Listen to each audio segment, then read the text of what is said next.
should be there. There we go. Good. We are live. Okay. Hey, everybody. Steve Burns here. Digital Creativity with Stephen Burns, a.k.a. Chromillusion. Hey, Diana Vision 2. Hey, welcome to the Photoshop Users Group presentation. And let's see. Good. This screen's being shared. And let's see who else is here. Diana Vision says to you, yep, thank you. We got a lot of people here now. They're all starting to come in. Billickers, or Billickers, I think is how it's pronounced. Welcome. Buster66. Hey, welcome. Diana Vision's here. Eclipse Pee-wee something. Welcome.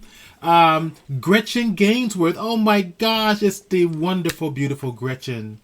Hello, Gretchen. Welcome. It's good to see you. We got to chat soon. I'll give you a call. Okay. IB Wizard's here. IB Wizard is David Good, who's my co-manager for the Photoshop users group on Facebook. So his avatar is IB Wizard. Jay Pryor, San Diego. Hey, John, how you doing? Welcome. Let's see. We got Michelita, I think is how it's pronounced. Welcome. Sunflower 308. Welcome. Let's see who else is here. We have more coming. They'll all be coming in here. And Willie Sakai is here. Welcome, Willie. Hey. All right. So, well, there's a lot more. It's not showing me everything. So everybody kind of type in the chat box and share with us where you're from, where you're actually dialing in from. I'd like to find out. We have a fantastic presenter today, and I think Willie would definitely appreciate this presenter. I think you all will, but Willie's doing something along the lines of this particular artist. All right, we're gonna get started here in about another minute or so. So, LA, IB Wizard says Mars, Bluebeard 62, welcome. From the UK. All right. We usually get a huge international audience on these streams from everywhere. So definitely jump in and share where you're from. We're going to get started here about just another 2 minutes. I want to just check some things out. And then I also want to start recording the stream. All right, so I'm going to start recording now. Okay, everybody, we are live. We are recording. Type in the chat box and tell me where you're from. For anybody who's still jumping in here new, we have, yeah. Okay, Hamul. Okay, so Hamul, is that who is that? Is that Rob, by any chance? San Diego. HDV Diva. HDV Diva. Gotta love it. We've got Kansas City, Dreddy 3. Welcome. From Kansas City. We, like I mentioned earlier, we usually get a nice little international audience on these streams as well. We should get a pretty good sized audience today. So let's see who else. I'm going to check to see who else is dropping in. Up, yep, there they all are. We've got let's see, Nuvola Blue. Welcome. And let's see who did I miss here. I know I probably missed some people here, but okay. All right, so everybody's slowly jumping in here.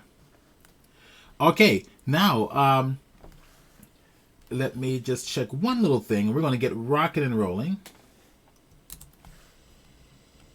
There we go. Okay, cool.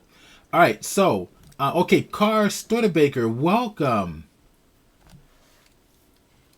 Welcome to the Photoshop Users Group. We are featuring an incredible artist and Mr. Mitchell, who actually runs Drumroll Studios. You probably see a lot of his work posted on various Facebook groups, and there's a sense of heart to his work, and a sense of humor to his work. I have always found. So I thought, you know what, John would be a great guy to kind of to bring on board. The title of today's presentation is going to be creating small worlds, and John's going to kind of take you through his whole workflow on how he creates, how he organizes his images, where he gets his ideas from, and his techniques in Photoshop for pulling it all together. So he's going to get to share with you today how he gets to actually just organize all these things, adjust his lighting so they looks realistic, and that's really one of the key things when we starting to use compositing techniques is how do we make everything look like that they're integrated into one piece. Really, what he's doing is illustration, right? Illustration utilizing photography. So I hope everybody will have a lot to learn from John. And without further ado, John, why don't you go ahead and take it away? All right. Well, hello and good morning. So my name is John. I am the artist behind Drumroll Studios, and I am based out of Seattle, Washington, just a little bit north of Seattle. And I have been doing photography and illustration. I've actually been an artist as far as drawing, like pen and pencil and paper, since I was about 3. And it wasn't until about 2008 that I eventually invested in a decent camera, a good camera. The first camera I ever bought was a Rebel XTI, which was, I think at the time, about a $600 camera. But the reason I purchased it was because I was going on a trip overseas to London. It was my first time overseas, and I really wanted to have a good camera to take pictures with, because at that point in time, cell phone cameras were not very good, and I just didn't have any good options. So I just kind of dove in and got a camera. And it wasn't until about 2 years later I started really using Photoshop and decided that I wanted to, try and really get good at it for a variety of reasons, just so I could have better images. And I wanted to create movie style posters like the ones you see hanging up in the cinema. And so I just decided to try and get really good at Photoshop. And I didn't have any official courses or any classes or anything like that. A lot of it was experimenting and pressing buttons and seeing what did work and what didn't work, and a lot of watching what other people did as far as the Flickr groups that I was involved in. I was a big Flickr proponent back in the day for about 2 or 3 years. And being involved in Flickr really opened my eyes to the different styles that people bring and the different tricks and tactics that people use for their pictures. A lot of it was very simple, but it looks really difficult from the outside before you actually get to using the different layers and figuring out how to composite. And a lot of it's just planning your shots more carefully, more creatively. That way, when you get to the editing, it's not as difficult. So one of the things I have learned as far as the gear that you use, a lot of it really doesn't depend on the camera. I know a lot of people put a lot of stock in having a really good camera or having really expensive lenses, but most of it, if you can match your perspective and your lighting, there are a lot of things, especially nowadays with the cell phone cameras that we have, that you can just do with a couple of simple images, and putting them together, you can create a fairly stunning and realistic image that can be really entertaining to people.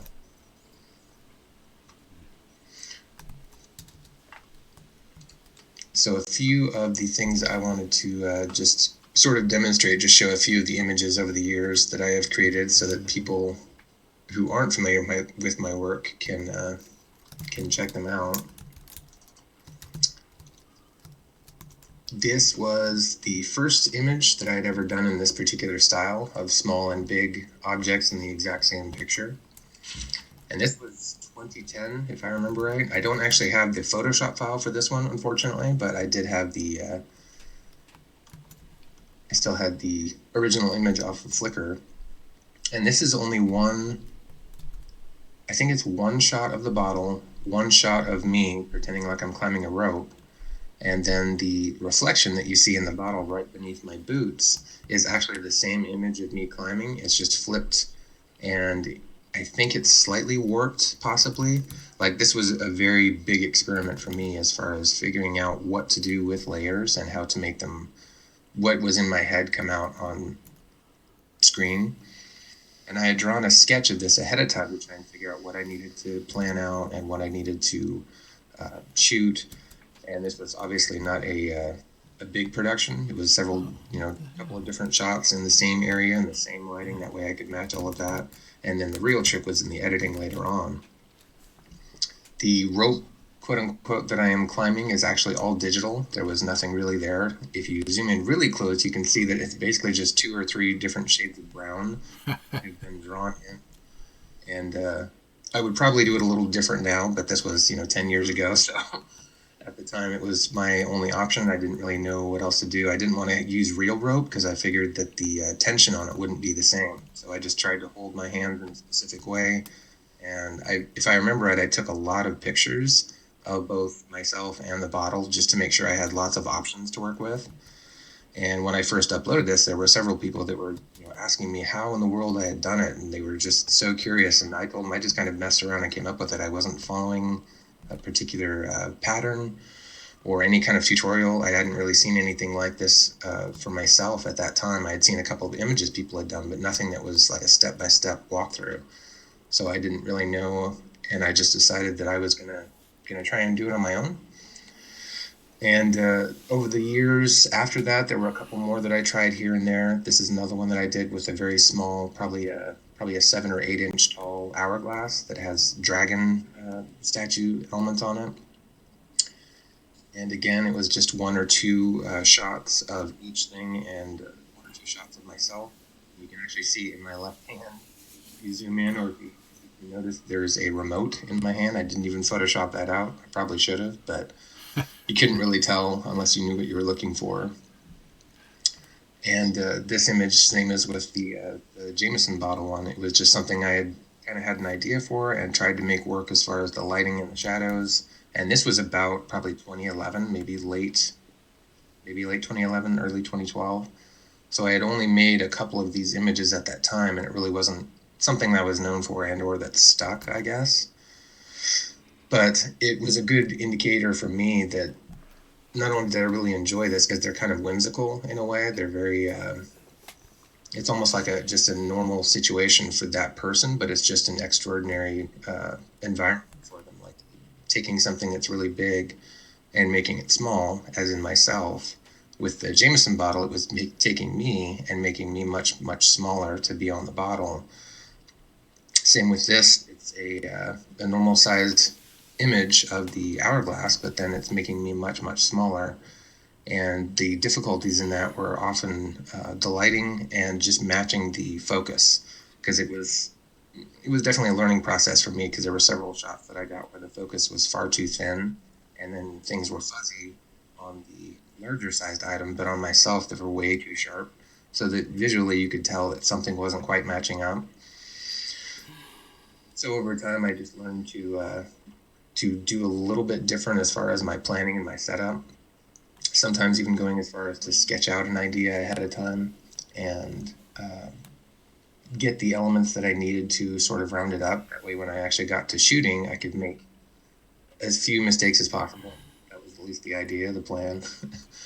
But again, at this time, I hadn't really been watching any kind of tutorials or seen anything that anybody else had done. I was just kind of thinking of an idea and then trying to plan out and go step by step with how I would create from beginning to end an image. And most of the time, even with my artwork from when I was young, almost everything in my head doesn't translate to the finished product exactly how I've seen it. It's always usually a variation of it. But I've learned and tried to just be happy with what I've created rather than, kicking yourself for not coming up with exactly what you had planned. I've never really had that happen for me, and I encourage other people not to get so caught up on the idea that you're unhappy with what you're creating. Sometimes it can be a very different creature than what you're expecting it to be. But the important part is that you're doing it, that you're actually putting in the work and trying to create something. I can go and show some more images, or I could wait till later for more of that. What do you think, Stephen? I think it's great. I love the direction you're going through, and some of the insights that you're sharing with everybody. Can you share more of some of your pieces, completed pieces? Yeah, I certainly can. Yeah, I was just going back to these first two were from back almost 10 years ago. I think the first one was 2010 and this was 2011. this is a jump to a different style of thing. This is one that I didn't do with a person subject in it necessarily, but a few years ago I got into shooting with toys as well, because that also presented a challenge in taking something that was very much, much smaller and trying to place it into a larger environment. So usually when I get an idea, I try to write it down. I've got a fairly large running list of things that if I get just the slightest inkling of an idea of, this would be funny or this would be a cool thing to do, or sometimes even if it's just I can't figure out how I would shoot it, that usually challenges me to like, okay, well, now I need to figure out how to do it. If it's making me kind of curious, like I don't know how I would shoot it, that's automatically very attractive to me because I want to challenge myself and I want to, I like embracing a challenge even if it doesn't turn out how I wanted it to. So for this in particular, it was a Star Wars toy. It's a TIE fighter that's probably 7 or 8 inches tall and maybe 8 or 9 inches wide. And I decided to go over to my local grocery store, and there was a particular spot in the parking lot that was empty with 2 or 3 parking spots that were empty. And so I decided that would be my background shot. So I took the TIE fighter over there and shot it in the exact same light, same direction, tried to make sure it was from a lower perspective. That way it matched up with everything else that was there. And this was several years ago. I think I do a couple of things different now. There's just, little tweaks and touches that I can see spotting an image from years ago. What would you learn differently. what would you do? What would you do differently on this one? For this one, the biggest thing to me that I would want to change is there's a shadow over here on the red truck. There's a shadow on the ground that, in my opinion, just because of the way the lighting is, it doesn't go far enough. Right. I think at the time I might have stopped short of the red truck just because I didn't know exactly how to make the shadow go up onto the truck and make it look convincing. Exactly. But you can tell from the right side of the TIE fighter that the shadow would actually be a lot longer. And it would probably, just because of the size of it, because of how big the wings are, how tall they are, that to me it just doesn't sell it with 100% realism because the shadow doesn't stretch all the way across to the red truck. It would be slightly shadowing it. Right. So to me that would be the biggest thing. I would probably do something a little bit different with the clouds now as well. But again, that was, it's all a matter of taste. I don't really think there's a completely right or wrong way to do just about anything with editing, as long as that's what the person really wanted to do. And what store is that? That is a Fred Meyer in Linwood. North of Seattle. Okay. Yeah. I don't think we have them down here. You don't have those down here? I don't think so. I've never seen it. Oh, interesting. It's like a Safeway or a QFC. It's just a little bit more of a little bit of everything. It's a home and food and all that stuff. It's just all combined. It's not simply a grocery store. It was the closest place nearby that I knew had a large parking lot, and at that point in the day wouldn't be too occupied. So I had a pretty good shot that there would be at least 2 or 3 spots that the TIE fighter could be a jerk and take out.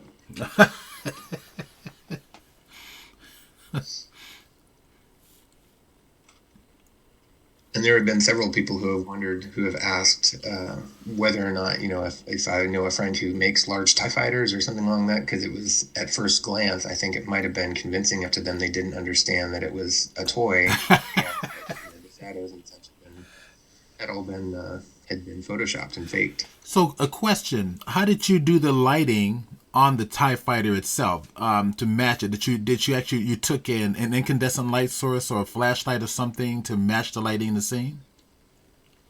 No, the shot of the parking lot, I actually took the TIE fighter over to the parking lot, had it in my car with me. There you go. That would do it. The shot of the parking lot. Yeah, that would do it.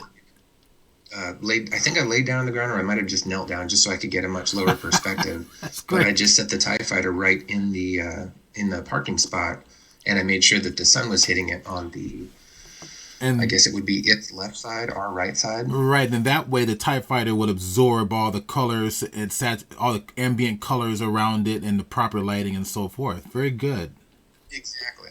Yeah, and that's the shadow patterns and all of that, just to make sure that it was facing the same way that the sun would have been from that angle. So it was pretty much just matching shooting the same direction and making sure that my perspective was lower, and then the editing was pretty simple. The shadow that you can see on the right side from the car is actually fake. There wasn't an actual shadow there. And the shadow that's falling across the actual TIE fighter body itself from the wing was also just because I had it lined up so it would be the same direction as the parking lot was. So Right. a lot of it was just planning to make sure I was shooting it the same direction and then getting low enough that the perspective was close enough to matching. I don't know if it's exactly matching, but it was close enough to eyeball, for me at least, that I knew it would be a convincing look. All right. Very, very cool. So yeah, this is a little bit jumping around. I think the TIE Fighter was from 2016 or 17. Okay. So it was a little bit newer than some of the older ones I had been showing earlier, but this is kind of and then this is the promo image for the workhorse for today. This was one of those images that it didn't start out as big. I didn't have it zoomed in as much originally in my head. But the idea was that I would be cleaning. I think it just came to me when I was cleaning my lenses one day, just cleaning and getting them ready. And I thought it would be really funny to do a shot where the camera was just huge and there was this little tiny lens cleaner guy that was cleaning the front. And then from there it developed where he wasn't just cleaning it with a rag, he actually had a squeegee, like you would find at the gas station or something along those lines. And then once I had set up to shoot the image itself, I realized that if I shot it with my camera as the subject, I wouldn't be able to take the picture of it with the camera that I needed because I wanted a high quality image. So I decided to use one of my backup cameras that I use for a lot of slow motion video. And I have an adapter for my Canon lenses. So I attached that on there, which is why some people are always, they always bring up you can see that the Lumix GH, I think it's a GH4, they're curious why I used that for it. So that it was just simply a matter of necessity. It wasn't that I deliberately wanted to use the Lumix, but I did want to use the 50mm lens because I thought it was a really cool lens and it was very picturesque and it just made it seem larger than life. Do you have a favorite lens? It really depends on the subject of the shot. I've got two lenses that I would say I get the most use out of. Both of them are Canon lenses. One of them is a 24 to 105mm, which is just a really good all-around lens, and I find that I use it for a lot of portraiture and a lot of landscapes, and most of my composites I feel like I use that particular lens. But I also like a 70 to 300mm lens. It's a 5.6, I think, Canon lens, and that one's also an excellent lens. It gives really good quality, really, really sharp, but it is a little bit more of a workhorse since it's not only heavier, but it's 5.6, I think, is the lowest when it's fully extended, when it's fully zoomed out. So you have a lot less to work with as far as lighting goes, and you have to, compensate for that by either having a slower shutter speed or there's just various things you have to adjust for that makes it a little bit more tricky to use for portraits and for normal photography like this.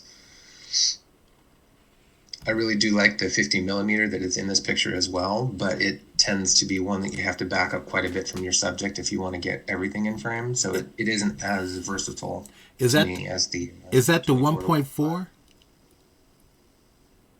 What was that? Is that the 1.4 lens?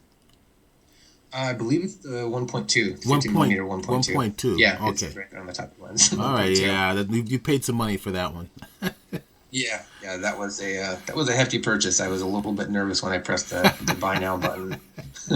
I was nervous about the hefty purchase I spent on what was it? It was a polarizing filter, $160. I thought that was bad. Yeah, there are some of those where you're like, do I really need this? And as long as you can justify it, like they're really useful tools and they're really cool. But yeah, some of those out there, it's pretty spendy. But I mean, when you spend the money, it's like, gosh, I'm glad I did it, because when you look at the quality that you get from spending that, it's really it's worlds difference. Yeah, it does make a big difference, and it really helps with as long as you know how to use them in and out with your images. It really helps your workflow, your creativity. It just feels like it's like a musician playing on a much better instrument than just whatever he has laying around. Like it just makes you more creative, more artistic. Yep. So for this image in particular, this small lens cleaner, I have a sort of a breakdown of before and after on my Facebook page of it, and several people have asked, like, why I was in socks and why, how I did the reflection and things like that. And at the time when I was making this, I didn't really honestly think it was going to be as popular of an image as it has been, but this is one of the more prolific images that I've ever created. There are probably 2 or 3 that I would say are the ones that I am most known for, and this one in particular, for whatever reason, just the day that I posted it, it just blew up, and there were so many people asking me how I had done, this little thing and this little thing, and it's actually a very simple composite. It was just the shot of the camera. It was me standing in my living room with the same type of lighting. I wanted to make sure that it was coming from the same direction, same as with the parking lot typewriter. There are no modifiers in this at all. It's all natural light just coming through the window. And it was just me standing in my living room with my the squeegee up. And it wasn't until after, probably about 5 to 10 minutes after I had taken the shots and figured I was done, I was going to wrap up, I remembered that if I was going to have a reflection in the camera, I needed to make sure that it was truly inverted. And I wasn't going to get the right kind of reflection if I just took myself and doubled it, because you would still be looking at my back rather than my front. So I had to go back and set up the camera on the tripod that I had just taken it off of. And then I set up everything and made sure it was still in the pretty much the same place. And then I probably, just to be safe, I probably took 6 to 8 shots of me holding up the squeegee and making sure that my hands were changed, so that way it was correct as far as the angle and what would be reflecting in the glass. And the only one thing that you can tell is any different, just because I wasn't shooting in a real reflection, is that the tattoos on my right arm don't match the tattoos on my left arm in the reflection. They're actually switched. But you'd have to know my tattoos pretty well to even know that was a thing. And then once I was done with the shooting of the images, it was really, really simple to put them together. All I had to do was kind of match up the size and perspective of the 2 shots of me, and then just make it so the squeegee almost touched. Now, Like, one just slightly behind the other. now, Just, Ruscular 3D has a question. And this question is, have you done 3D stereo shooting? No, I have not. I have dabbled with the idea. There was one time a couple of years ago where a friend of mine had a full 360, I forget what it was called. It was a camera that took 360-degree shots, and then you could like look at them on your phone and actually move your phone around. And my brain right away started figuring out how I could make a photoshopped image where you could sort of be in the middle of that image, and everywhere you turned, you would see it all around you. But a couple of tests that I tried with his particular camera, it just didn't. Maybe it was just me not fully understanding how to implement that particular technology, but it was too difficult to figure out how to edit something after it had been taken. It was really cool for like if you're out in the countryside or somewhere like that to take a 360-degree shot, but as far as how to edit it once you've taken it, I couldn't quite figure out how to do that. I'd like to take another stab at it, but I would probably have to have a very different camera or a different setup, or maybe even just watch some videos or something to figure out how somebody else does it.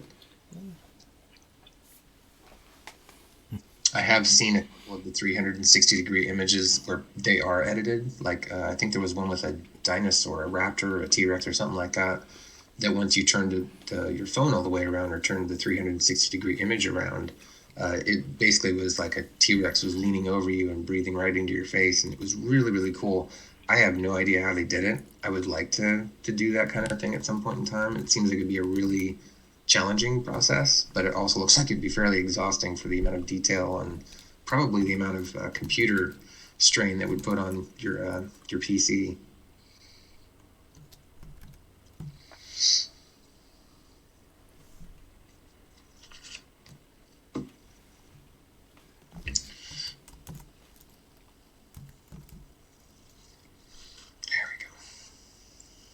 Were there any other questions anybody wanted? Let's see. Let's see. Rescuer 3D is mentioning that he uses the Fujifilm 3D stereo camera, even though it's not the 360 degree cam, but basically no questions. Okay. Okay. I didn't know if anybody else had something on this particular image or not. Nope. I know you had asked before we started recording on why I was wearing the socks. Yeah. And that was simply that was just an oversight on my part. I was just, had an idea for an image. I thought I would shoot it that day, and then I just did. And now it's probably the one thing that people comment on the most on this image whenever they see it is, why are you wearing socks?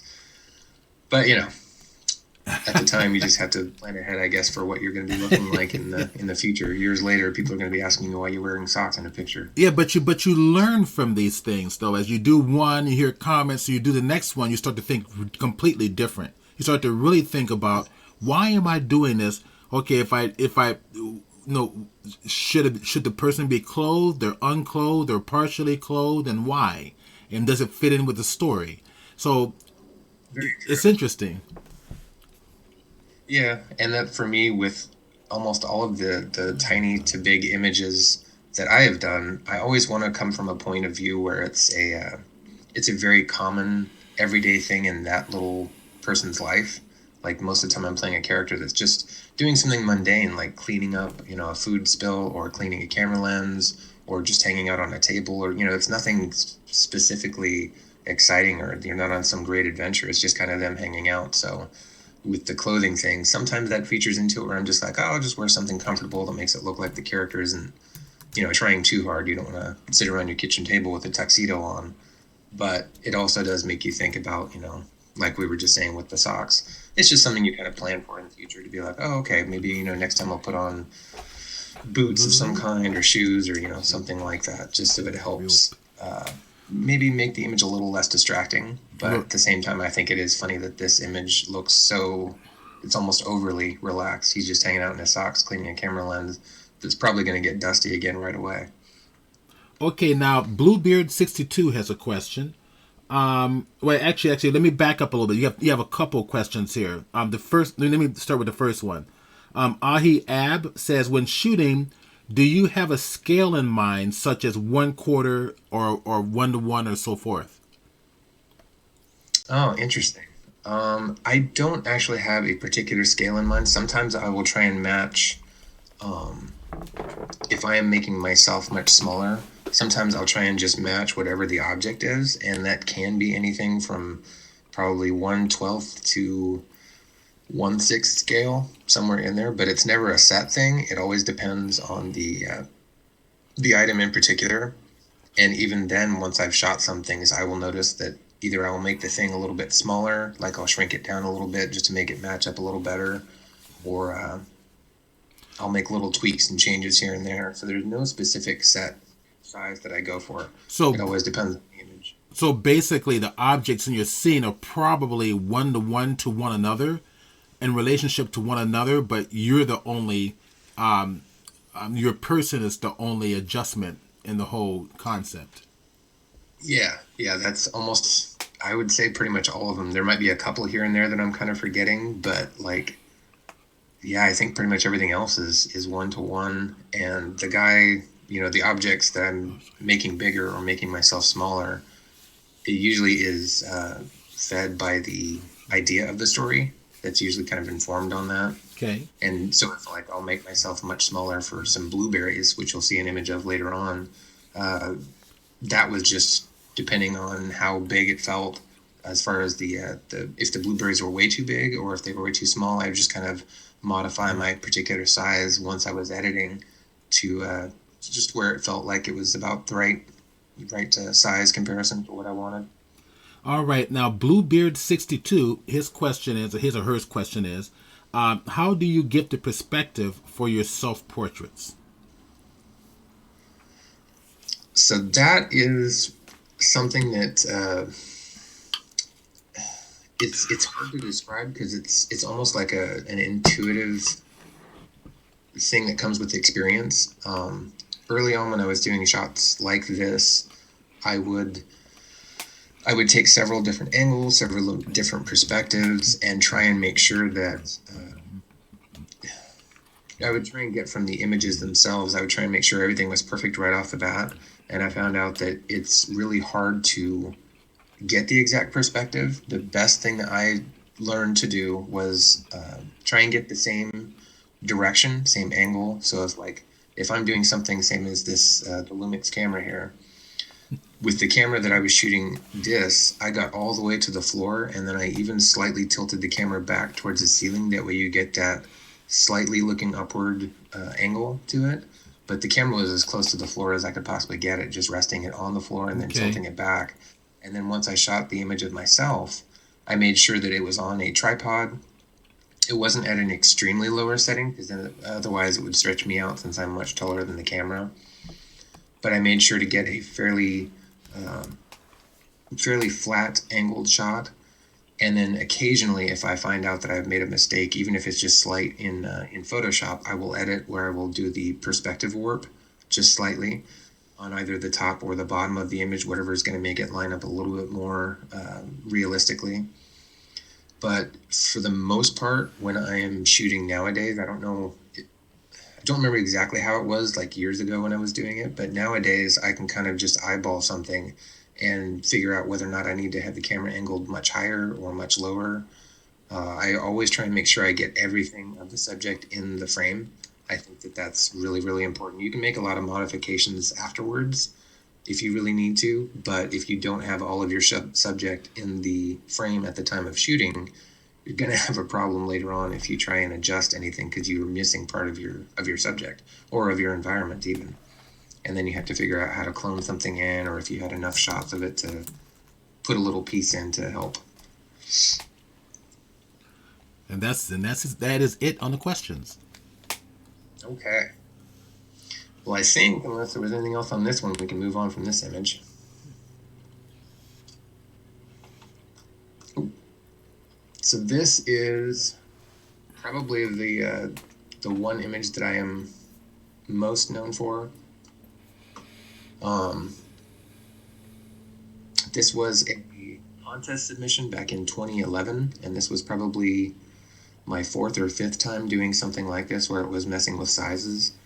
And the biggest inspiration behind it was one of my favorite artists, MC Escher, has done a lot of stuff like this. He was a surreal artist, and he did a lot of pen and pencil and watercolor pictures that really messed with perspectives and with sizes, and he's just a really, really interesting brain. I always liked his work, and when the idea came to me to be drawing myself on the piece of paper, I didn't know how to do it. I honestly was kind of stumped for a little while, and I had a couple of ideas in my head, and when I finally went to go and shoot this image, it was two shots. There's one of me with the board on my lap, and I'm drawing with my pen on an actual piece of paper. And then the very next shot, I got a camera, put it on the tripod, and I angled it slightly down where I was sitting on the same deck that I had taken this picture in. And I made sure that I was looking up at the camera so that it was, the perspectives matched and the angles matched. And then when I was doing the editing, all I did was I added a new layer, and I started drawing in on top of the picture of me where I was sitting. And then once I had drawn in enough that I thought it looked like a pretty decent pen or ink drawing, I went back in and I started masking out the actual photograph of me sitting there. That way all it was left was the boots and the pants, so it looked like it was in the process of being finished. And then the shadows underneath the hands are something that I would probably do different now because they don't quite line up with the shadow that's coming from the pen. They're a little bit conflicting there, but that's one of those things that you notice later on that you would just change if you had a little bit more experience, I guess, or a little bit more knowledge. So your shadow is on a separate layer, right? What's that? Your shadow is on a separate layer, correct? Yes, the shadow that's coming down the legs and coming from both of the hands are the same layer. I just decided to add one layer to avoid any confusion in case, it didn't match up 100% right. Okay. And yeah, that would be the third or fourth layer, I think. And then once I had put this all together, I was going to make the top part where it's all black. I was going to basically crop that out and bring it further down. But the only other option I really had, just because that's the way I had shot it with the paper, which just kind of goes back to what I was just saying a little bit ago about, making sure you get everything of your subject in the shot. It made it, the crop just felt too weird. Something about it really bugged me, so I decided to leave it like that and leave that kind of negative area or open space at the top. And once I had finished, this was actually the winner of a contest that Redbubble had and that Sony had called Imaginify, and it was the winner back in 2011 of a contest that I think, if I remember, it was worldwide, and it was a really surreal moment when they called me, and I thought it was a spam call or something like that, and they wanted to know where they could send the congratulatory winning cards, and I think I was up on YouTube, the top YouTube banner for the day. It was a really cool time, really interesting thing, but again, it was not something that I expected. It was just kind of an image and an idea that I had, but apparently it resonated with a lot of people. So I wish I still had the Photoshop layer of this particular one, the Photoshop project, because I would like to actually break it down and see all the individual little pieces and parts. But back then in 2011 or 2012, I wasn't very good about keeping anything or keeping any kind of records or files. Once I was done with something, I would usually just try and remove it from my hard drive. So right. Rusker made a comment about paying attention to hard and sharp edges for shadows. Yes. And same for the color in this particular shadow that's coming from my hand. Like, it's very blue and almost purple as it gets higher up. And the shadows that are for me are not that way at all. Right. So it's very conflicting. But, for the time that it was out, did a pretty good job. Well, now with your skill level sets at the stage that they are now, it's an opportunity for you to go back and redo this piece. And this time save the files. That's true. That's very true. I have been told by several people that I should go back and redo some older images, and I'm kind of of two schools of thought on that, because I understand the desire to go back and fix something or change something, but I also think that sometimes you need to not necessarily walk away from, but once you're finished with something, just kind of leave it for what it is rather than keep trying to touch it up, because you could spend years just keeping like, no, I didn't do it right this time either, I'm going to go back and do it again. And for me, at least, that gets a little bit creatively stifling if you're constantly trying to make up for past mistakes, I guess. I find that I find that I go back to old image maybe a year or two later after I've worked on other stuff. Yeah, definitely.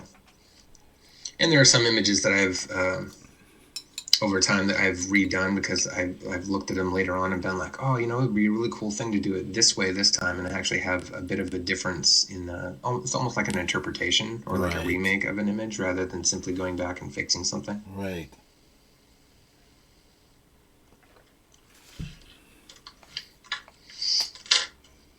All right. So moving on. Maybe. Definitely move on. Yeah. So this is another image from this is probably 2012. And no, it's probably a little bit later now, maybe 2013 or 2014. But I decided one day that I was going to play a prank on a friend of mine who's really into motorbikes. And I had come across a small, I think it was a 1/12 scale Harley Davidson toy, and it was really, really detailed. I don't remember the name of the company now, but it was very finely detailed and it looked very real.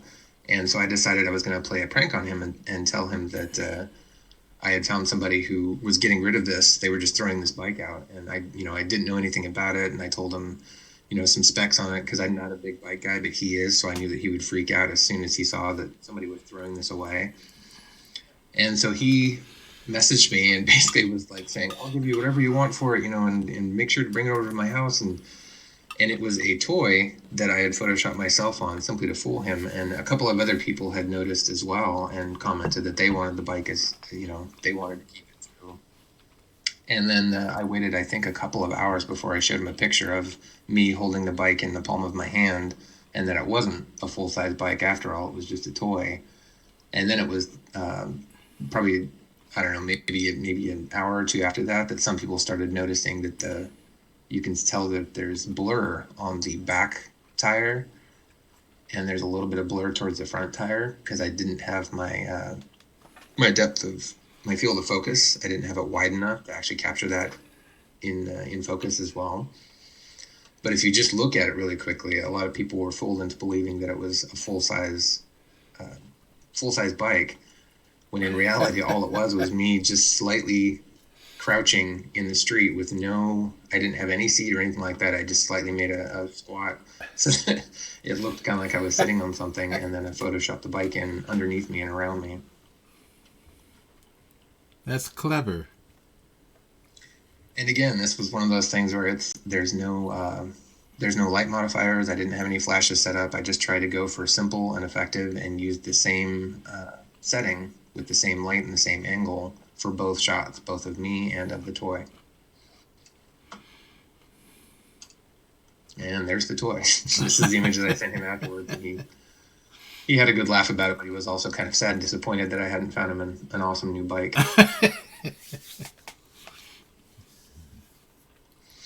So this is the setup for an image. I grabbed a few before I've actually done any editing on them. This was an image for a piece of pie. I think it was Pie Day a couple of years ago. It might have been 2017 or 2018. And there was this, I think it was a blueberry blackberry pie that one of the friends had made for me, and it was an interesting idea that came into my head to make a picture of a little guy with a fork, and he was just about ready to dive into the pie and have a feast. And so I had set it up with some stuff in the background, just random, normal stuff. I didn't try and get too extreme with props, keeping it simple. And then I set up a plate and the pie and made sure it was in focus. And then I decided that for this one in particular, I wanted to make sure that the perspective was fairly close. So I got this is a 1/12 inch Star Wars figure that I had set up because I wanted to see how the light affected it, how the shadows were on the table, whether or not there was reflection in the bottom side of the plate that curves down here, and just to see overall, how the figure would stand in the image, because I wanted to be informed on that later on when I edited myself in. So I had done that, and let's see if...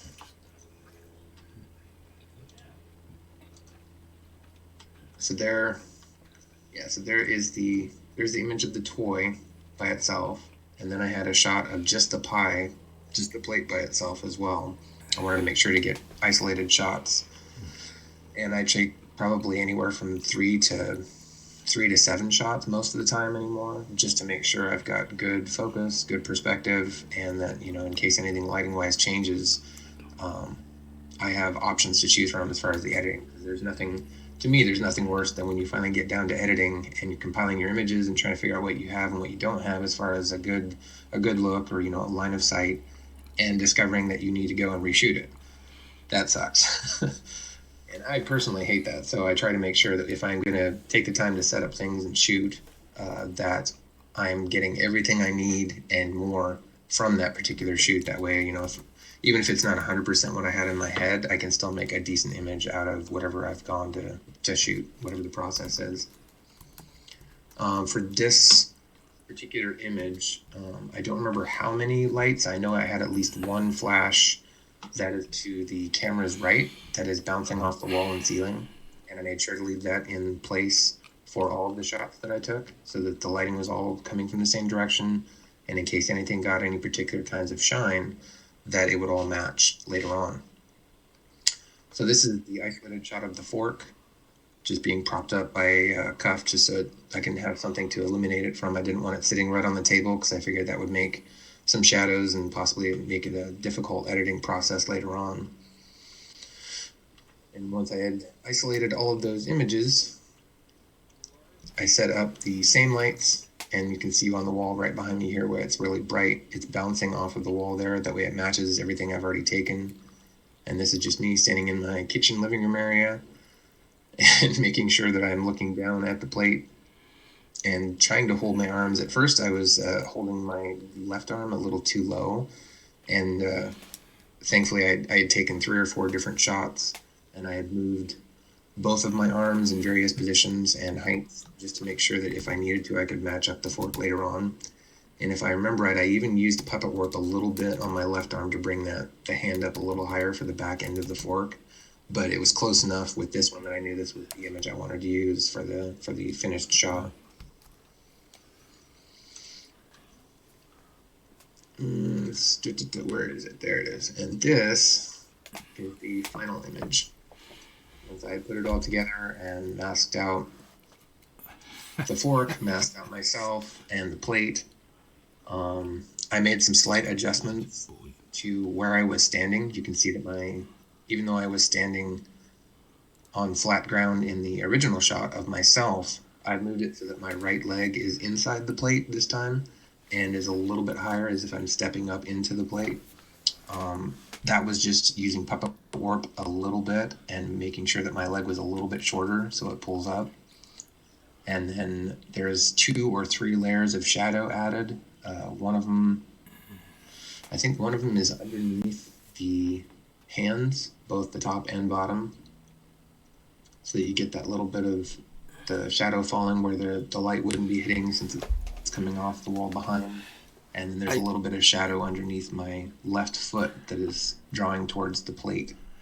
I think you should do another version of this where you like in the blueberries with the blueberry sauce all over your face and your body. That sounds like quite the mess. I mean, to me, all Photoshop. You want to get into that and eat it. Yeah, that would be a fun one too. You could just be sitting inside the blueberry pie, just having a feast. Now, see, this is interesting. Somebody just made a comment on here. It's Sub Chris. Oh my gosh, what the hell is this? Sub to Chrisomundary your bed? What? Whatever. Okay. All right. So your comment is the same comment I had made to John. Basically, it says he sounds like such a sweet, nice guy, but looks like he would fuck you up and mess you. That was the same comment I told John when we talked the other night. Kind of like, you look rough, but you like a really nice guy. Look at your images, I could tell you like a really nice guy, really fun stuff. Yeah, I hear that fairly often. It's nothing unusual. There have been several people over the years that have looked at... I mean, again, it really depends on which images you look at, because I do have some pretty scary and disturbing images as well. I do a lot of horror photography, but the ones that seem to resonate the most with people are the cute ones like this, or, something that's a little bit more whimsical and funny. Right. And, even with images like this, like, obviously I have kind of a disturbing sense of humor, but it's always from a point that I'm trying to experience a picture from the person's point of view. Like the little guy in this is just, he probably stumbled upon this massive pie that, he shouldn't even be eating. He's probably stealing us at the time. But it's just something that to me is fun. It's challenging for me to do. And it seems to be one of those images that, people learn a lot from, and then they see a different side of me rather than just assuming, like most people tend to. I mean, it's just fairly common. But I'm probably a mean guy, and where I just do scary stuff all the time. So Faye Barsh has mentioned that she likes the scary ones the best. Yeah, sounds like Faye. Around Halloween time, when I do a lot of the, like a scary series or something like that, she's usually the one that's commenting like, "This is awesome, I love this," and it's always been a little surprising to me because she doesn't seem like she's that way either. But obviously, we both have similar tastes in horror pictures. And for anybody who's just joining us, this is the Photoshop users group. We have a site on Facebook. I think we're about 33K and strong or and growing. So welcome everybody.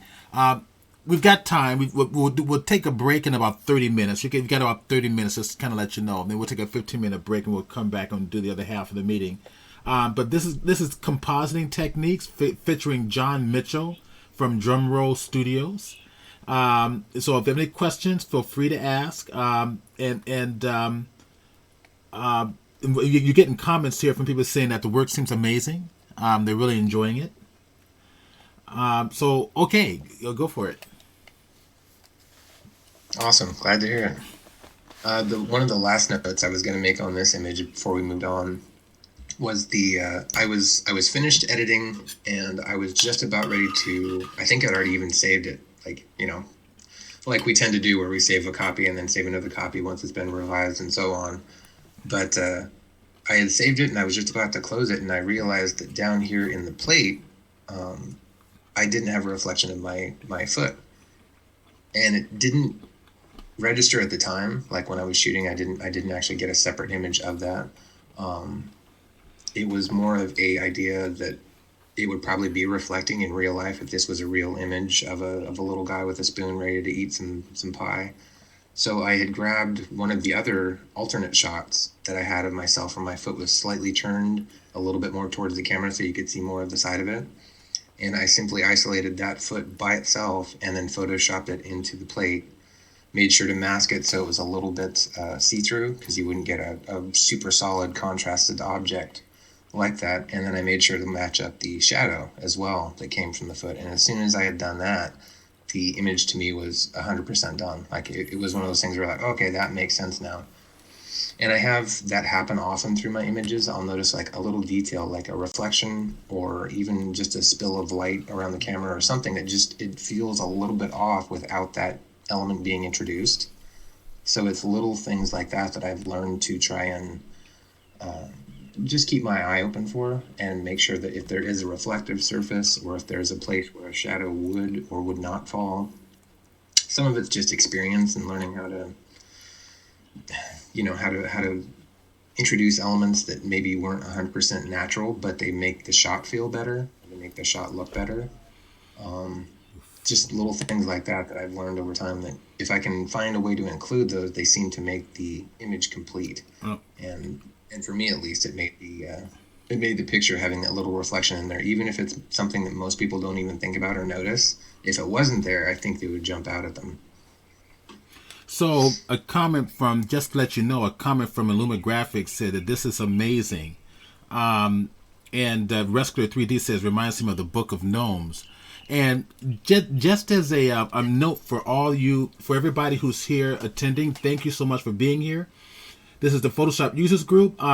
You are live on our Twitch presentation page. So do me a favor and make sure that you follow me. So there's a follow button on Twitch. So when you click that button, it's going to allow you, every time that we go live here, you'll be notified. Okay, it's free to do. Just make sure you join Twitch free, and then follow this particular site. Okay, that was it. Okay. All right, so moving on to another image. This was probably 2015 or 2016, somewhere around there. And again, it was one of those very simple ideas. I think I was playing games, and I thought it would be really funny if I was playing against a Master Chief figure from Halo. And so I set up the camera in my living room. It's a very simple shot. The only thing I couldn't figure out for a little while was how to make a glow from the TV. I wanted to have that very like stereotypical glow from the TV screen. That way you could tell, even without seeing the TV, that there was light coming from it.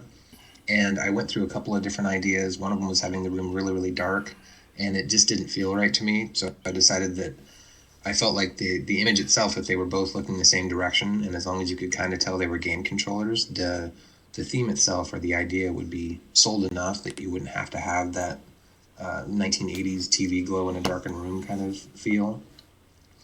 So I set up the shot of myself holding a controller, and then I set the Master Chief toy pretty much the same angle, pretty much the same perspective, and made sure the focus is good on him and such. And then I just took a separate shot of a controller to put in his hands afterwards, because I didn't have anything that looked enough like a controller that was his particular scale. I think it's 1/12 scale is what he is. So I decided to just Photoshop an Xbox controller into his hand later on. And the light that is coming off the wall that they are looking at is actually a small flash that's just bouncing straight off of a white wall. Interesting. About the same size and angle of a TV. Now I'm not seeing their heads. Could you scroll down a little bit to see their heads? There we go. That's it. There they are. Yeah, It was cut off. Yeah, we were only seeing their knees. Oh. All right. Well, as long as you can see everything, just let me know if that happens again. I can't see that There on we my go. screen. Yeah, So, there we go. Now we see your heads. okay, awesome. Cool. So yeah, again, it was a very simple shot. I think it's just three images. I didn't even have to really do anything with shadows in this one, as far as making it look like he was on the couch was pretty simple. And the light that's spilling across the toy's right leg is just because the light was bouncing off the TV at the same perspective and same angle. So a lot of that was just helping sell the shot by having him in there.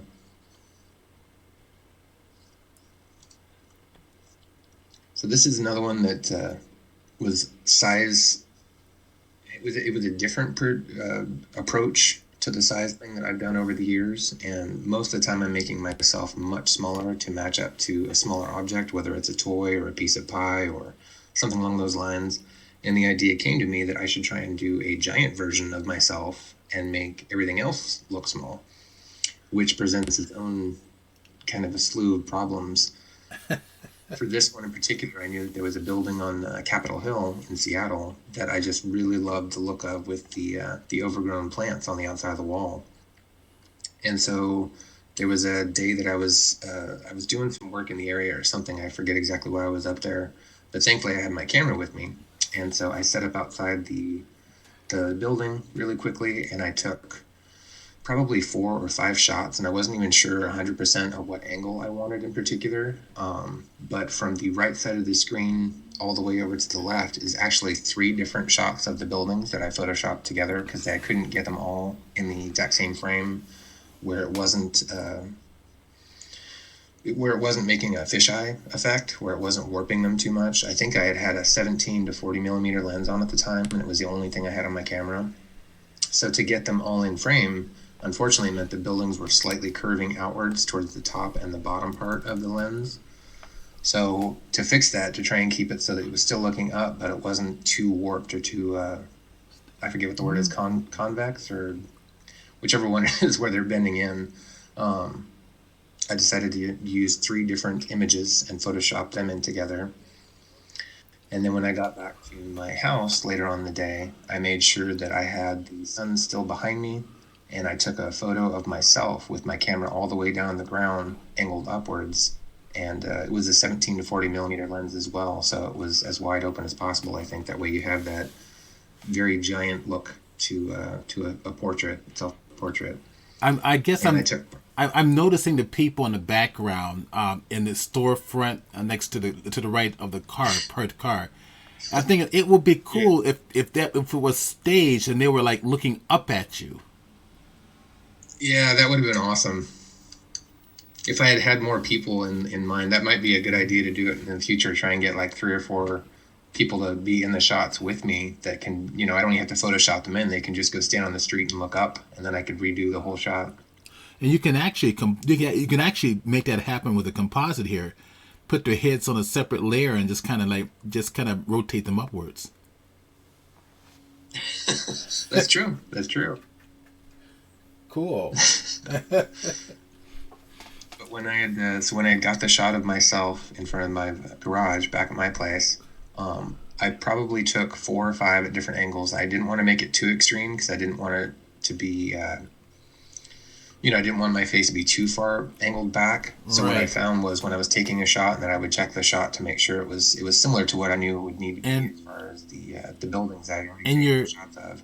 So since I already had the building shots, and really informed my your head is cut off again. We're only seeing the top part. There we go. Yeah, you gotta keep it up. There we go. There it is.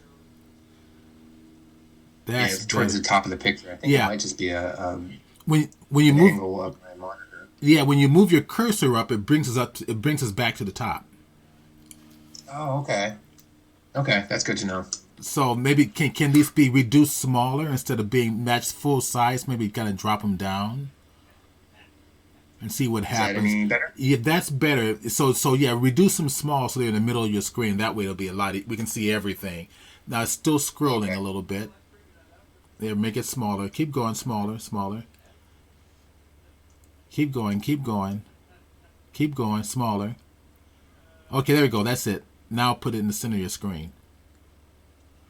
Just drag it to your center of your screen. There we go. Is that pretty good? Yeah, that well, you now went back down again. So just move. There you go. That's it. Well, it's like it's an auto scroll or something. What program are you using to show these? I'm just using it's just photos in my Do you have Bridge? Do you have Bridge? I do have Yeah, Bridge. Adobe Bridge is better. It'll definitely show everything if you can have Bridge access that folder.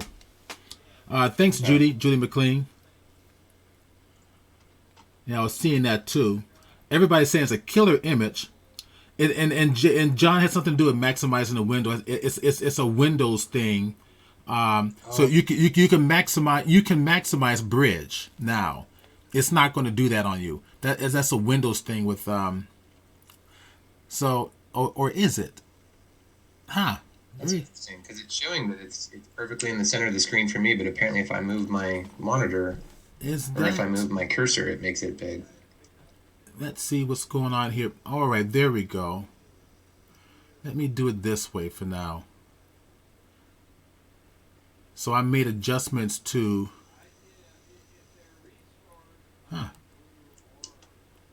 All right, I made adjustments to my screen. It's going to be centered, but I think it'll be a lot better. There we go. And then if you click on one image and hit the spacebar key, that'll maximize it to your screen. There you go. Perfect. That's perfect. Is that good? That's good. Okay. Okay. That's great.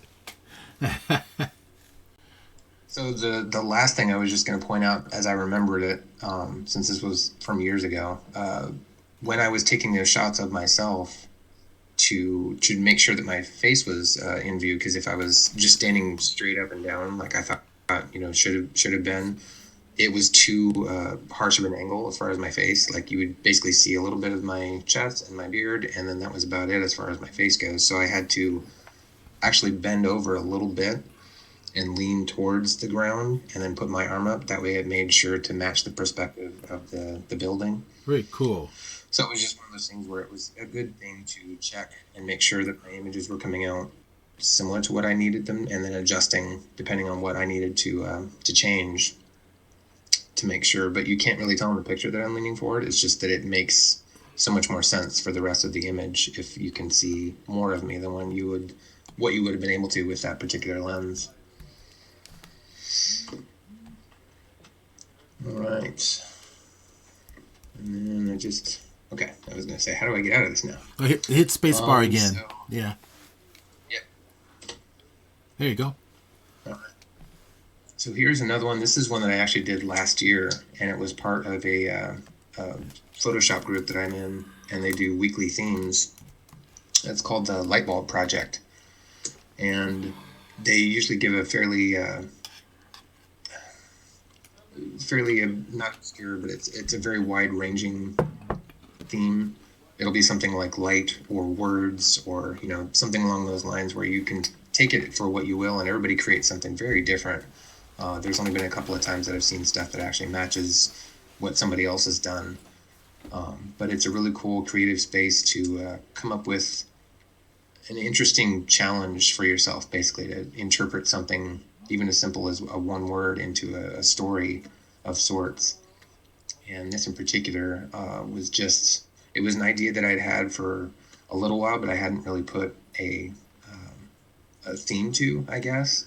And then once the theme came up for that week in the group, I knew that I wanted to make this giant book in the middle of a forest, sort of fantasy setting, fantasy storytelling. And so I got this book and I went out and I took, I think, 5 or 6 shots of just the book itself being against a tree. And then a couple of myself standing in the bottom of this little area of forest area near my place in Linwood. And editing them together was a little bit difficult because I had not taken into account that for the angle that I was at the book, the side that is closest to the camera was a little bit out of focus. And that was one of those things that I knew it wouldn't match up to the the finished image as far as myself. It was okay if the farther edge was a little bit blurry or out of focus, but I wanted that closer edge to be a little bit more in focus. So the angle that I got out of it, you can tell that the words on the very far right side of the page are a little bit out of focus. They're a little bit blurry, but then the very edge of the pages is in focus is because it's a different shot.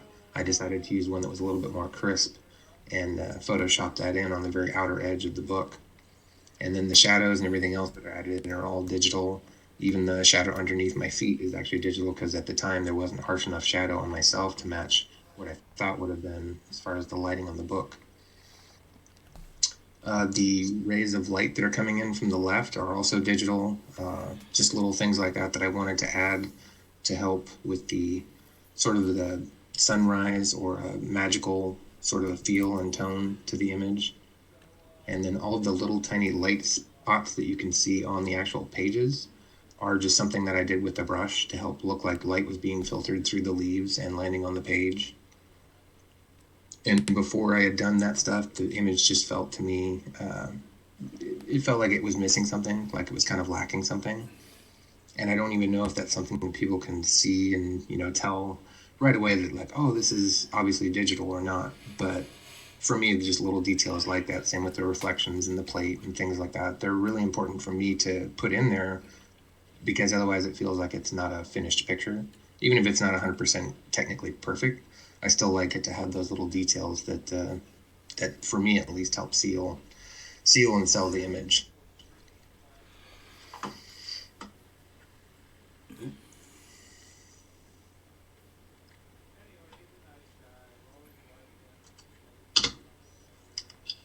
This is one that I had done probably 2013 or 2014.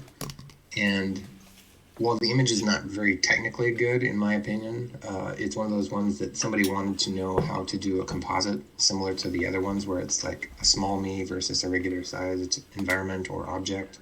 And so I made this fairly quick YouTube tutorial of this. And I think it was only a 15 or 20 minute long video. I didn't want to make it too long because I didn't want to just drag on with lots of details and such, but that was one of the reasons why this looks not as good as some of the other things that I've done because it was more of a time crunch. But it was to hopefully illustrate to people that it doesn't really take a crazy amount of equipment and or lighting, and just to kind of show some basic techniques of how you would put something together. And obviously you'd want to take a lot more time when you're creating something, So, especially if it'll be a finished image. so there are those socks again. There are those socks again. I know. This is one of those images before the one with the camera, so I hadn't learned at this point in time apparently. So that was your sock period. Maybe in like another 40 or 50 years that'll be considered my sock period. Okay. As people are looking back through my gallery of images.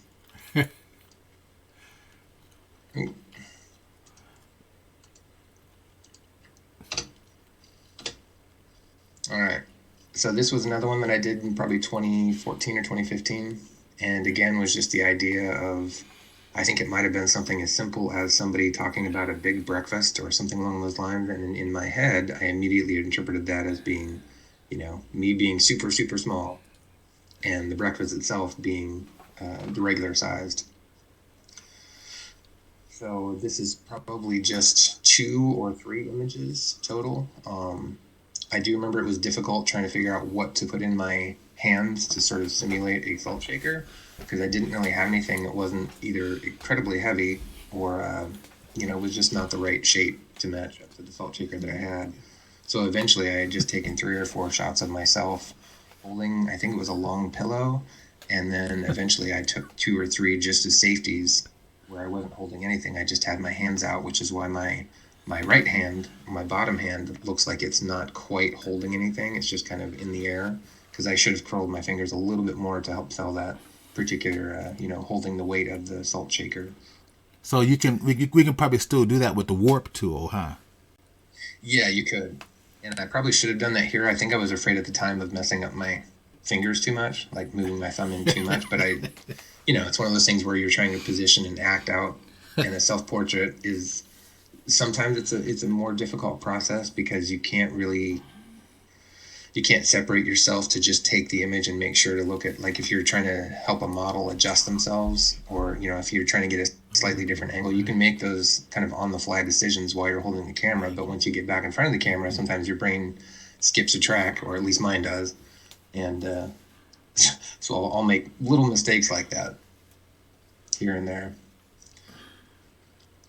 The shadow that's on the top part of the tortilla is digital, and the salt that's falling is actually I think it's a dust brush that I just turned to all white to make it look like it was salt. I thought about adding some shadows and such, but it wouldn't really make sense since the lighting in the image is not that harsh to have salt shadows, basically. But it was a fun one, and it's one of those images that several people have commented over time that they tried to figure out how to do it and they just couldn't. But it was a pretty simple setup. Very cool. All right, so back to blueberries, because they come up in my pictures fairly often. So this is one that I had shot probably 2016, 2017. And the idea, again, was just that I had just gotten some blueberry brushes not too long before, and I was really enjoying having them to eat every morning. And then I thought that would be really funny to do a blueberry pile where I'm just sitting down, having lunch. And so I took 3 shots, one of the table and the blueberries, one of myself sitting on the floor with my hands out and I'm not holding anything. And then I think I took one of just a solitary blueberry on a toothpick that was sort of suspended up in the air. And I made sure that the lighting was all the same. Again, it was just a single flash bouncing off the wall to the right. And I made sure that it was on a low enough power that it didn't blow out too much. But I did want to get that very cool shine that you get on blueberries. It's very food photography kind of a shine. And I want to make sure to have a specific light source for that. And then when I was editing them together, the only thing that people, for whatever reason, I don't know why, maybe it's just since I created it, I can see it. But over the years, I've had several people comment that I should have included a shadow from the guy on the blueberries. Mm-hmm. And I've always looked at the picture afterwards, and I've tried to figure out, because I can easily tell where the shadow is, because I did actually put one in there, and it's going across the 3 blueberries that come right off of his right arm. Right. But there are quite a few, I don't know why it is, but it's the thing that gets commented on the most for whatever reason. And people are like, yeah, you should have included a shadow. I'm like, well, there is a shadow there. Like, that's exactly where the shadow would fall from him. At least that's how I see it. But I don't know. It's an interesting optical illusion, I guess. Well, they can do their own blueberry shots. Yeah, exactly.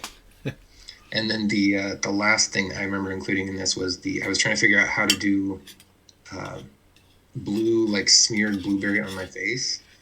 And I was actually looking at the insides of some of the blueberries, and it's very much a sort of a brightish purple, depending on where your blueberries are from. And I didn't know how to do that on my face without just making it digital. So I decided to do that. And then I put a few smears on my forehead too, as if I've basically just thrust my face into the blueberry and chewed down on that. And I suppose what you were saying with the pie and such later on, if I ever do a shot like that again, I might just decide to get messy and have to clean it up. That way it's 100% real. That's right. Just figure out how to get that much blueberry in one place. You definitely need some blueberries on your knees and legs. Yes. Also good. All right, so we're back to blueberries again. This was probably 2018 or 19. And I think if I remember right, this was another one of the Lightbulb Project's themes, and the theme was size, I think. So I decided it would be funny if I was trying to, or maybe it was measurement. But my idea in my head, at least, was this guy was cooking a recipe using blueberries, and instead of measuring for like weight, he would just measure size. So he would stack up blueberries and get a certain amount of, it was like this weird cross section in my head of like construction and or baking. And the image itself was really simple to shoot. It wasn't as effective as I think as some of the other blueberry shots that I have done. But I did like the fact that I still placed myself next to the blueberries, and the thing I like the most about this particular image is the shadow that's on the stack of blueberries that's coming from the measuring tape. That was a really cool little detail to put in that at the time when I was shooting it, I didn't even think about that. And then later on, once I put it in there, I thought that really helped seal the image. Interesting.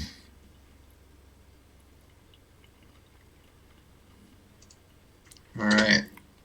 So to take a break from making myself small, occasionally I will take toys and make them big, and that's what I did here in this case. I had picked up a 12-inch Batman figure a couple years ago, and I wanted to use him in some composites with myself. And I don't know where the idea came from exactly, but I thought it would be really funny, as if he had to borrow my car because his Batmobile had broken down or had run out of gas. So I decided to Photoshop him into my driveway. And it was a pretty simple setup. It was just a camera on a tripod with a timer, and took a photo of myself standing there with the keys out, and no light modifiers, no flash, anything. It was just all natural light. And then I took the same shot, a lower angle of him standing on the same concrete, same general angle, same perspective. And when I had masked him out and placed a shadow underneath him, I realized that I needed to have something of him that was reflecting in the car, since you can see that my figure at least is being sort of reflected in the back of the side of the car. And so I copied and flipped an image of his upper torso and put it over there on top of the wheel well, where it's just slightly reflecting at about the same angle that he would be at if there were actually a figure standing there. But I probably could have noticed that and done something more about it if there had been another model in the shot, if I had had somebody do a stand-in for Batman at the time. But since there was nobody else there and I was handing the keys to nobody, it was one of those things that later on I remembered that I needed to have some sort of reflection.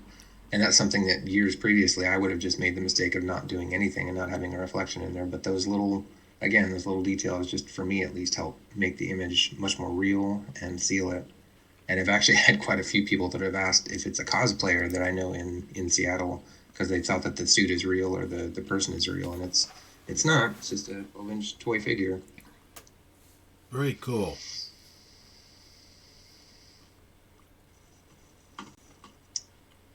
How are we doing as far as time? You've got 5 minutes. Okay.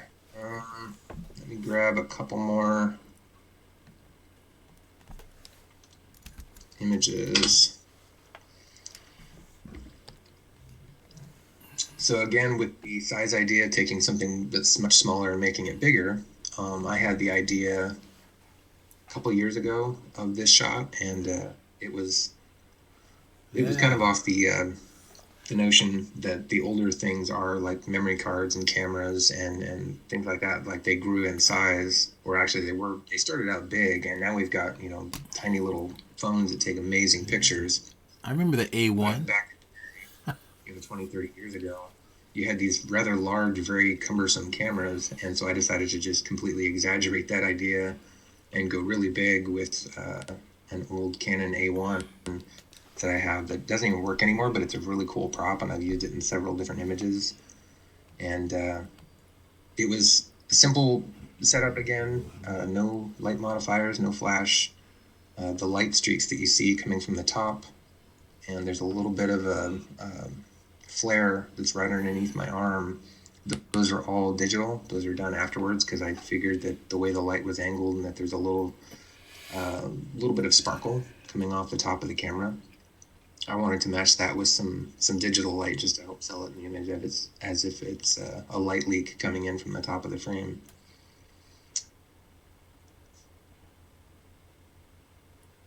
The image itself, I don't remember if it was, I think it was just the camera shot and then the shot of me, but the first 2 or 3 images that I took of myself, I realized that just having my arms in the right position wasn't going to matter.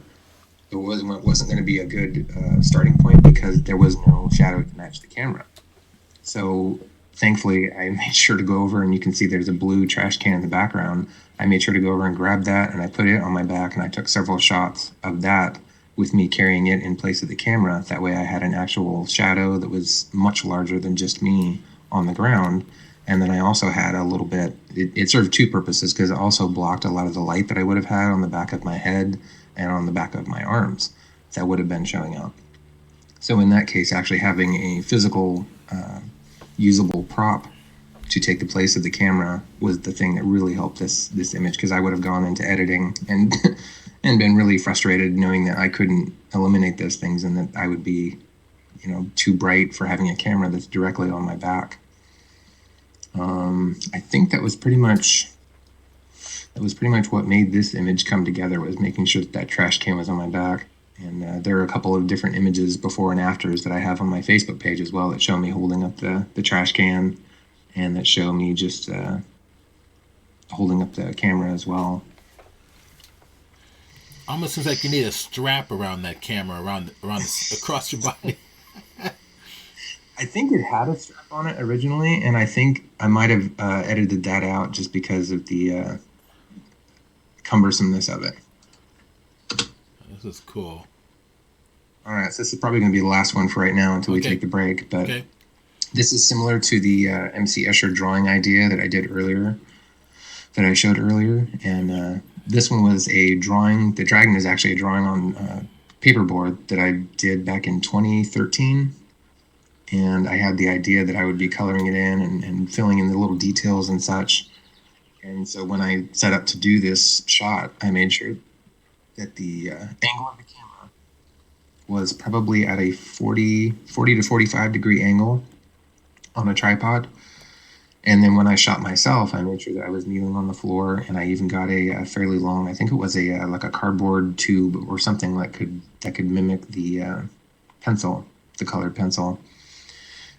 And I made sure to hold that and placed, it seems like there was a cardboard or a whiteboard or something that was on my left side as well to help with light, because the light that was in the room that was shining on the white paper was so much brighter than it would be on me. It seemed like it was getting a little bit muted. And so using that light and bouncing it off the wall really helped light me up. And then it also helped cast the shadows in the right directions for this. And then once I had masked myself out and placed myself in the image, I just made sure to line up the pencil onto a part of the drawing that would actually be, so it would look like it's really touching it. So it's really drawing. And then I put a little bit more shadow underneath my knees and stretching out towards the right claw. That way the shadow and the light direction would hopefully match. And it's pretty close. There's still a little bit of, I think the very end of the pencil that I'm holding is a little bit too out of focus, considering that everything else right around the character is in focus. But the differences in focus when you're working with something small and something big, or something that is a trick that I still have a little bit of a problem with sometimes, depending on the size of the element. And it's just something you have to learn over time to compensate or even overcompensate with having a lot more wiggle room as far as your focus field goes. Because the smaller it is, the more out of focus it gets really quickly. And it can be really tricky when you're dealing with things that are only 5 to 6 inches tall. The depth of focus is very, very thin. And sometimes something that's in focus for you is really out of focus for them. And then you try and mesh those images together in a composite, and it's very off. And you can tell that right away.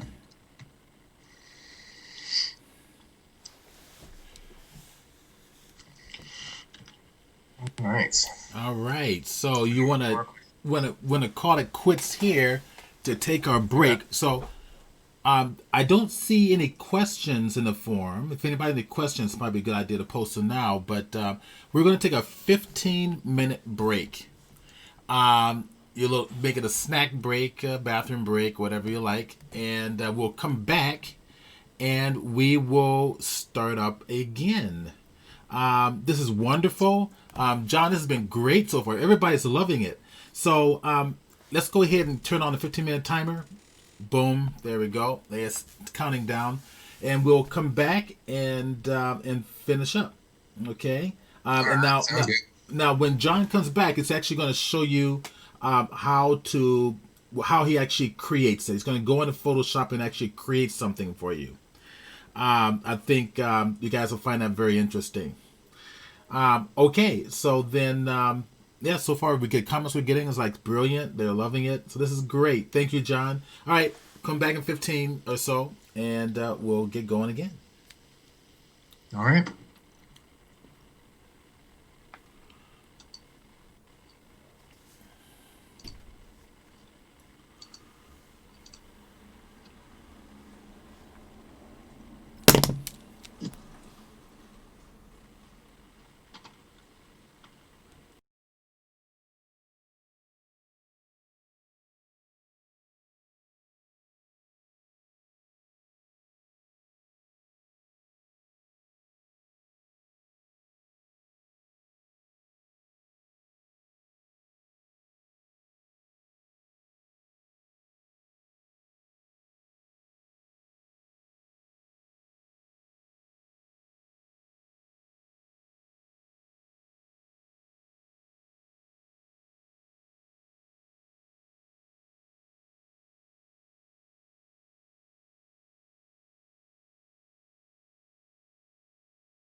There we are. We are back live, sound and all. And it is about that time. Okay. Let me do this. Let me do a quick little midterm intro thing here. Okay, sounds good. All right, everybody, we're back again, part 2, with our presentation with John Mitchell from Drum Roll Studios. Great presentation, huh? So now we get to see him work live, and you get to interact and ask questions. So, hello, Genocide Squirrel. You're very welcome. So, Genocide Squirrel says, "Hi, Steve. Thanks for having such a talented artist enjoying the small perspective. You're welcome. Hi, Alexia." And Diana Vision 2 says, "This is a great presentation." Ruscular 3D says, "Hey, did the clock stop?" Yeah, the clock stopped. about 15 seconds ago.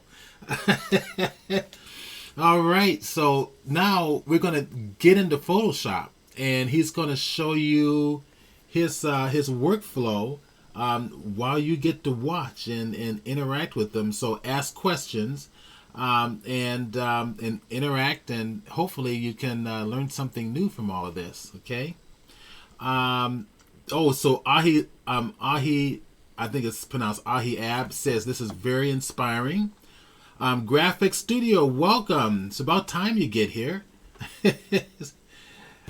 You get a lot of people online. Gosh. Hello, Akoff, man. Hello, Addison, 17388 or 17388. Ayab, welcome. Another viewer, welcome. Atten, welcome. Billikers, welcome. Bluebeard 62, welcome. Command Root, welcome. Hey, Crazy Cynical, welcome. Curtis Rhodes, welcome. Hey, how you doing? Cynthia Anna, welcome. Diana Vision 2, welcome. But it's actually Diana Vision to you. Dreddy 3, welcome.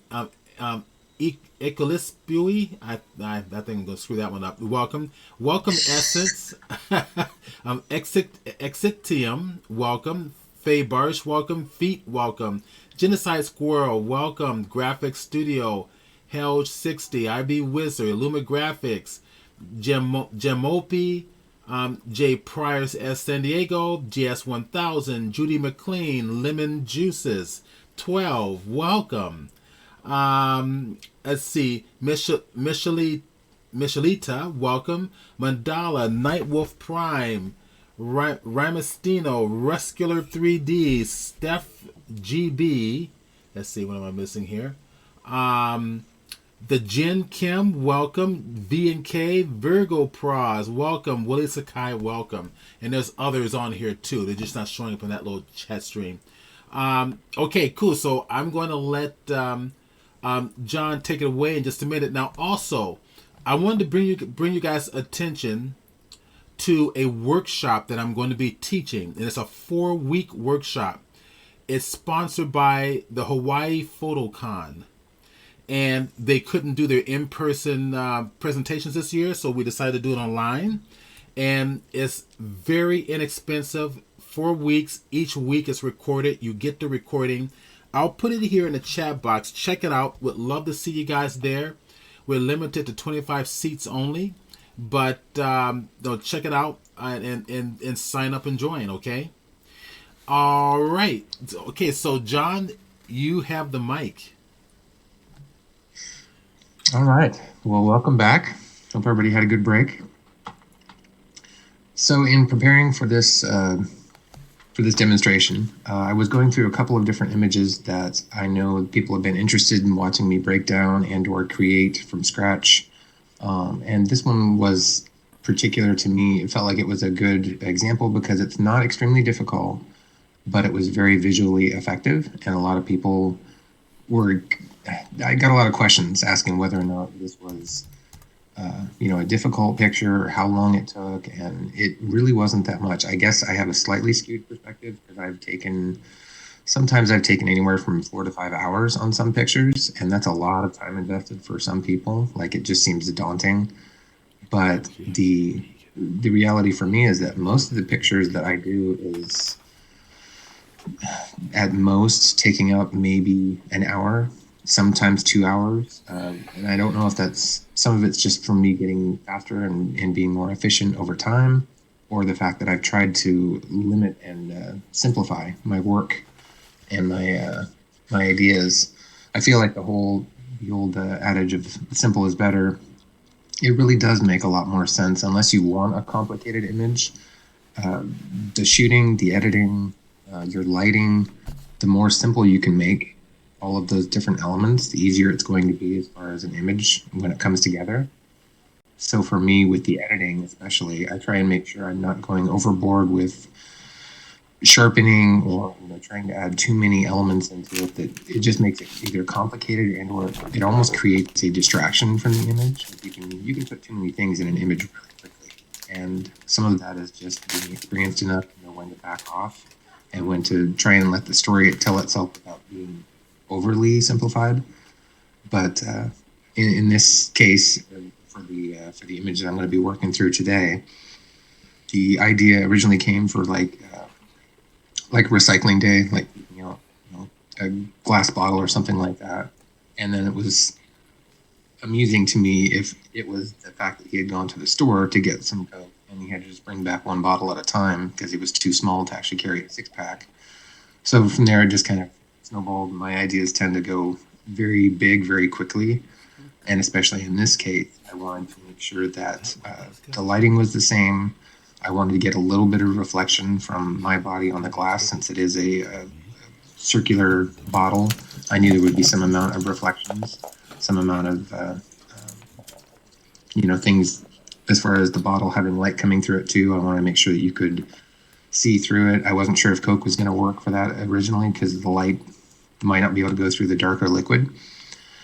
But once I finally got the idea down on paper and I drew out a couple of different ways that I wanted to shoot it, I decided that the best way to do it would be to use natural light. I wanted to make sure it was kind of a late afternoon light so it wasn't too bright, and thankfully I had some clouds up that day.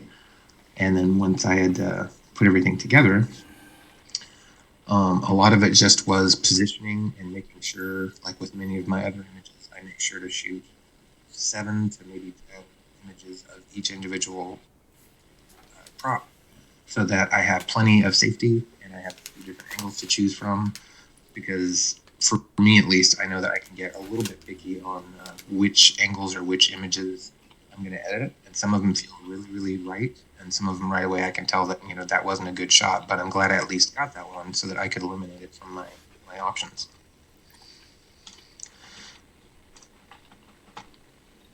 So that was the finished image that I just had up a second ago. And for this shot, for this image, so I had gone out and this is in near my driveway, in my street, and I made sure that the foreground, as you can see there on the bottom, it's in focus, even though there's nothing particularly sharp about it as far as the subject matter. I knew that would be the plane that I wanted to be walking on and dragging the bottle on. So once I had gathered the bottle, I made sure I wanted to have the right element as far as light. I knew the right direction that I wanted it to come from, and made sure to shoot all of those things from the exact same perspective, the same lighting angle. The Coke bottle shot, I held it down in the exact same spot. The only way I knew to mark it was with there's a little tiny, like a leaf or piece on the ground that was in the same spot as earlier. You can see that the Coke bottle is in focus, but it's not, because the Coke bottle was slightly angled towards the camera at the time, I think. But I knew once I composited them together, that wasn't going to matter. It wasn't going to make a difference as far as the depth of focus. And for the bottle, I just had to hold on to the neck because I didn't have anything to prop it up that wasn't going to obscure the frame, and I wanted to have the whole bottle all the way to the very end of the cap in frame. So I just decided I would get 2 shots and make it simple. try and keep it as, as few images as possible, but I also didn't want to have a complicated setup that I'd have to try and edit around something later. So I grabbed one shot of the bottle. I actually grabbed quite a few shots of the bottle, but this is the one that I knew for sure I wanted to keep. The logo was facing the right way. The lighting was good. There was just enough liquid towards the neck that you got a little bit of that amber reddish color coming through. So that was a good one for that. And then for the other end, I just held on to the bottom of the bottle at about the same angle. And I think you can see that. There it is. So I just got the cap, and I made sure that it was in about the same angle, same perspective. And that way I could line it up later on with the neck and the peach, the little wraparound part on the neck. So I knew that I could make that line up, and then I could just edit out my thumbs and fingers. So you brought your you brought your opacity down on your neck instead of using a blend mode, right? I did for that just a second ago, just to show where it was, because when I'm lining things up, it usually helps me to be able to tell, like, if I'm really far off, either with the size or with the scale, scale or the perspective. Like, that lines up pretty well, but I could have easily had, it could have been far too small. It could have been like this. Okay. And then I know right away that that's not going to work, so I'll try and line it up, and then I'll usually increase the size of the object, sometimes with either free transform or with the smart object transform. And then once I get it close enough, I know that at least that can work in as far as editing one image to the other. Nice. Once I had got all of the environment that I needed, and the bottle and the neck, and I knew that at least those elements were good. I wasn't too worried about the shadows for those, because I knew digitally I could make them come in as long as I had reference pictures and I knew what the shadows opacity looked like. I would just edit those later. So I was going to take a picture of myself, similar to the camera, the big camera that I had taken that was in part one of this earlier today. I was going to take a picture with something on my back, but I decided that it was probably not going to work because it would be a little bit too dark for the bottle, because the bottle does have a little bit more of a curve to it where light leaks around both edges. At least in my head, that's what made sense at the time. So I decided, instead of having something on my back, I would just go to the opposite side of my house where there's a little bit more shade and still in the light, but it would, at least would not have this harsh light on my back and on the back of my head and on the back of my legs that would have been on the opposite side. So I decided to go around front, set up my camera on a tripod with a timer, and the timer was the important part, because I knew I didn't want to have a timer in my hand, and I wanted to be able to get in position, in several positions, as far as with the way my arms were angled, that would make sense for holding the bottle later on. So I didn't want to pick the bottle all the way off the ground. So I guess, but I wanted. I guess I had a comment. So your microphone is. Do you have a headset on, or do you have a microphone in front of you? It's a snowball microphone. Oh, in fact, okay. Do me a favor. Keep your mouth as close as you can. So what's happening is you're moving your head around, and it feels like your voice is going in and out, when actually you're just moving your head. Okay. I'll just try and angle my mouth more towards the microphone. Yeah. So, and I also noticing that you got all these overcast shots, which is what happens in Seattle, huh? It does happen a lot. Honestly, every time I'm wanting a overcast shot, then it's super sunny. So it always seems to work against me. Most of the time, even though it's Seattle, if I want a shot where there's actual rain and I'm already set up for it and I have lights and stuff, it won't rain. And then I'll have to Photoshop rain in. It's just the way it works. Whatever you want, it's going to do the opposite. That's great. Okay. But at least with this, I know that, for an overcast shot or something where I don't want super bright light, it's always better to, fake a bright light later on, or make a little bit of a highlight or something, rather than trying to figure out how to pull something back from being blown out. Right. At least that's my experience with shooting. So for this, I just basically took, I think it was a 3-second timer, and I would press the timer, take a shot of myself, and then I would get in 2 or 3 different images as far as like leaning forward farther, leaning back. I didn't know at first if I wanted to have the bottle all the way on my back, like off the ground. And then I decided, just because of the size of the bottle and how small I was thinking I was going to be as far as the finished image, I should probably make it where it was actually being drug across the ground. Okay. So it would basically just lean on my back, and I would move forward with my hands on the sides of the bottle, and then I could drag the bottle forward. So once I had that idea in my head, it really informed how to position my body, how to lean forward, and how far back to have my my hands. I was gonna say, how'd you get your arms way back there? That's a yoga Photoshop class.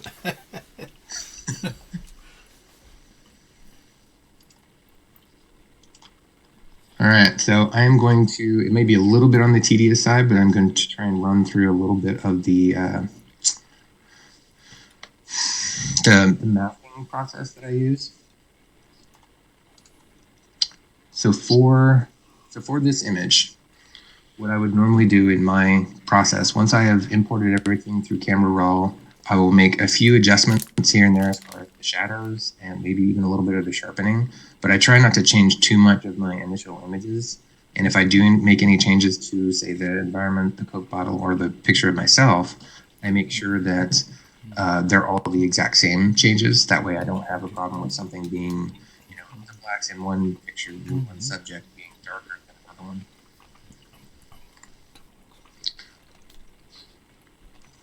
This may be a little bit speedy. I'll try and slow down and go carefully. But for this image, I will select the pen tool, and then you can start pretty much anywhere you want to. I'm going to start up here right next to my thumb. Oh, you're using one of those, like paint the edge. Yeah, pretty much. I've the got a brilliant points. Wacom monitor and a Wacom pen, so I can actually draw directly on the screen, which to me has always felt so much more natural and intuitive than using a mouse. Since I've been drawing since I was little, this is a process that just for me has made it leaps and bounds easier and more effective. I feel like I can be a lot more creative artistically, especially if I'm drawing on digital things like shadows or lighting. So for the pen tool, I will just try and carefully go around as much as possible. The image itself, I'll even include shoelaces and hair. You'll kind of see what I do with that later on, because unfortunately with my rather long beard, that becomes it's a problem for most of my self-portraits. I have to figure out a way to mask around the beard hair. Down there on the right foot as well, or left foot, I guess, you will also notice that I stepped forward a little bit too far into my yard, and so there's a little bit of grass coming up, which won't be included in the final image.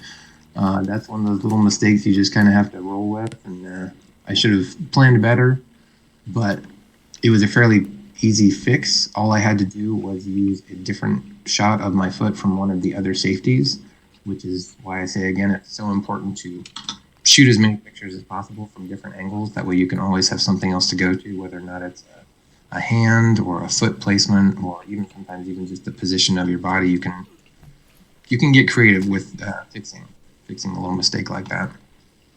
So once I have completed the pen tool all the way around, I will right click, make a selection with 0 pixels as far as feather radius, and then you'll see the little marching ants thing all around.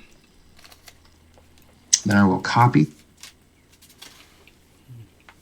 and I will paste, which creates a new layer, which is this guy right here with a little bit of green all around him. And back in the day when I was first learning how to use Photoshop, I didn't even really realize that layers and masking were a thing. I think it was probably 2 or 3 years before I realized that the masking thing was actually a really simple and effective way to do it with being non-destructive. For the first couple of years, I was literally using eraser and just going and very carefully cutting out around the entire subject that I was eliminating, and it horrified several Photoshop friends of mine to find out that I was doing that.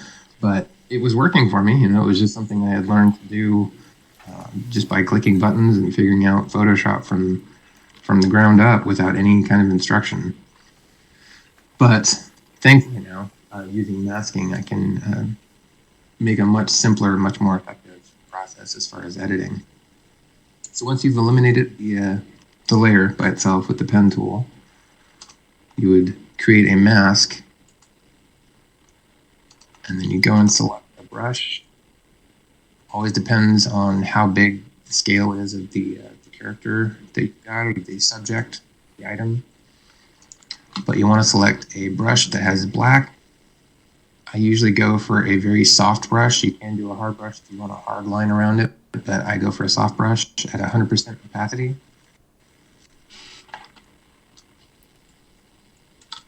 And then I will very carefully go in and start eliminating anything that's in the image that I don't want to be part of the final composite. Sometimes it's fairly painstaking. It really just depends on how much of your background is distracting. There are some people that have recommended over time that I use green screen or blue screen or something like that to be behind the character, but I've actually found that for me, at least for most of the images that I've worked on, that creates so many more problems than it helps. I've had to deal with green spill and like light leak and stuff like that on a person's skin, like right around the edge of the hand, where there would be this green tint.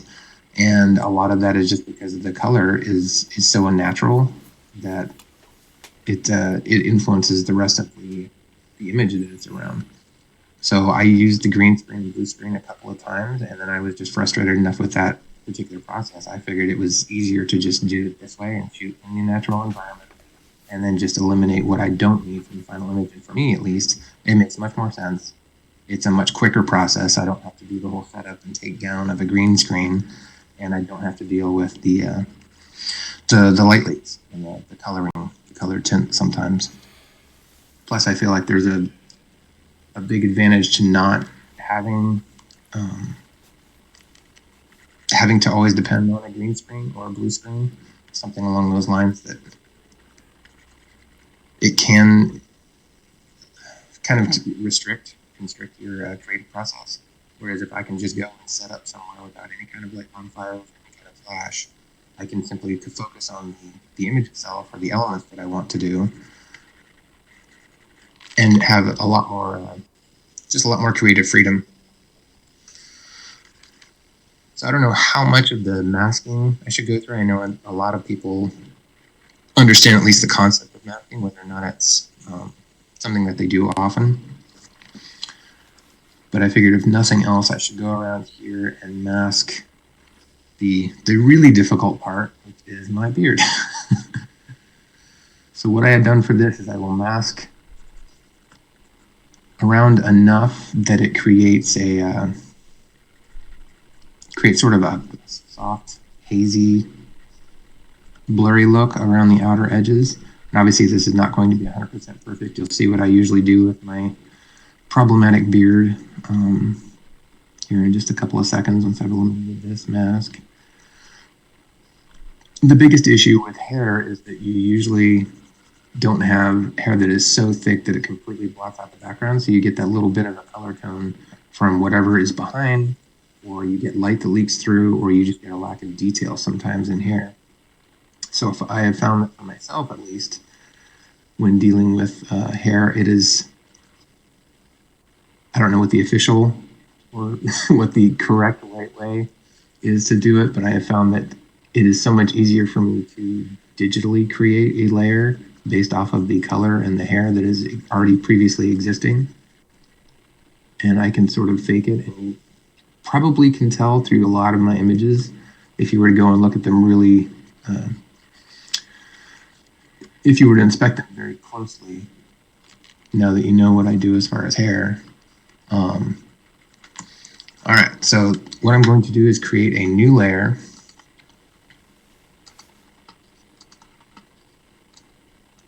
And I'm going to place it on top of this particular layer. Then what I will do is get the clone tool and make sure that it is a much smaller brush size. Something probably around a 4. Yeah. And then I will reduce my opacity down to probably 70% and just start at 70. Every picture is a little bit different, just depends on the lighting and the background and such.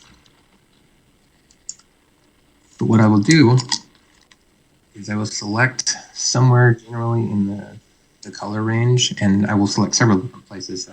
At first you can just select from, say, book here where there's a little bit more red.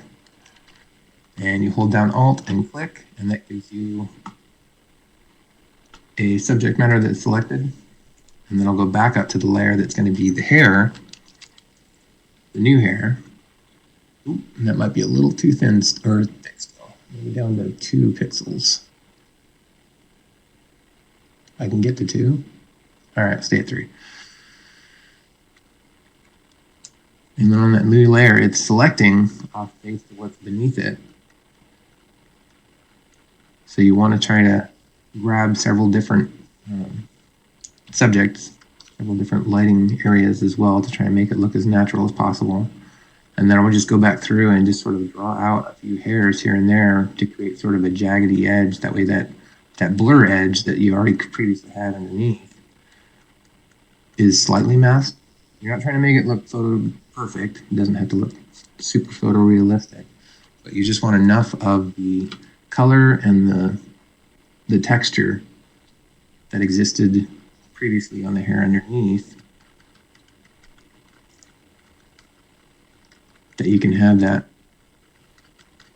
sort of illusion that there has not been some hairs that have been edited. And obviously there are many people that are not going to need this particular trick for their beard.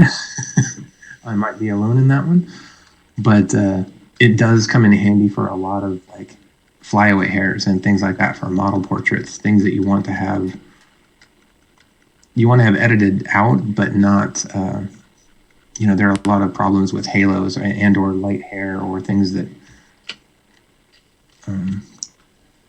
just tend to look photoshopped as far as the edges of them. And I will usually go through and do a lot more little tiny details, like much thinner hairs. That way you don't get the thicker, darker lines. But once you zoom out and the picture is full, like it's a pretty good start as far as the beard goes. Sometimes I'll do a lot more details just to make sure that it looks right. But the before and then the after, as far as the way the hairs look, that's how I deal with very specific little things like that. The other thing for this image was the boot that had the grass across it, because once he's walking on the concrete, it makes no sense for there to be grass right there on the front of on the toe of the boot. So what I had done was I grabbed a different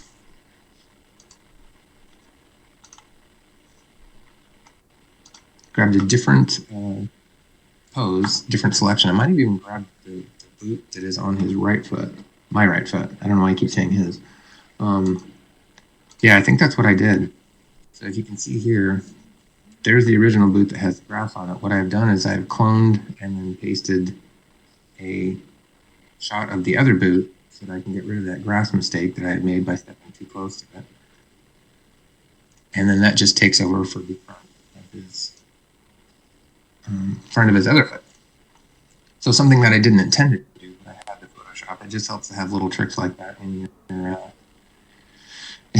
your emergency bag of knowing how to deal with an oops rather than going and having to reshoot something, especially if it's hours later. Sometimes I will shoot images one day and I won't even get to editing them until the next day, and the lighting could change, the location could change. So for me, it's always such an important thing to, well, two things in particular. Shoot raw all the time. I always say to everybody, you should shoot raw if you can. And the second thing is shoot way more than you need, because I have found so many times in my editing that I will need a slightly different hand position, a slightly different bend of the knee. In this case, I needed an entire another front of a boot. Things like the beard can be edited in afterwards, and faked. You can take things like shadows and highlights and things like that. But as far as your actual subject, a lot of times, whatever you shot that day is kind of what you're stuck with. So it's important to make sure you've got everything you'll need, even if it comes down to going through 20 images that you eventually just throw away. It'd be better to have them than not. So once I've eliminated everything that I possibly can around the image, regardless of whether it is Coke bottle or myself, I will try and line them up a little bit ahead of time just to make sure that the perspective is right and that the sizing is right, that the scale is correct. So in this case, the Coke bottle, normally before I begin editing a whole lot, I would probably move it about right there, somewhere right around there. I forget exactly where the first time that I did this, but somewhere along the line, so your bottom plane is fairly close as far as where the bottle is dragging and where the feet are. And then the placement of the hand, you don't want it to be too far back on the height of the bottle. You wouldn't want it like here, because then the plane is thrown off completely on the bottom and his hands are way too high on the glass. But if you get it where it's just about the same level, you don't want it too far forward either, because otherwise it's leaning into his neck. So it's just kind of playing with it and making sure that your the image, if it starts from a strong base point, especially before you've done a lot of editing, then you know you're on the right track, and it really helps everything else as far as the editing goes. So that is where I had placed the bottle, and brought the neck. There were a few other elements. Trying to find them right now.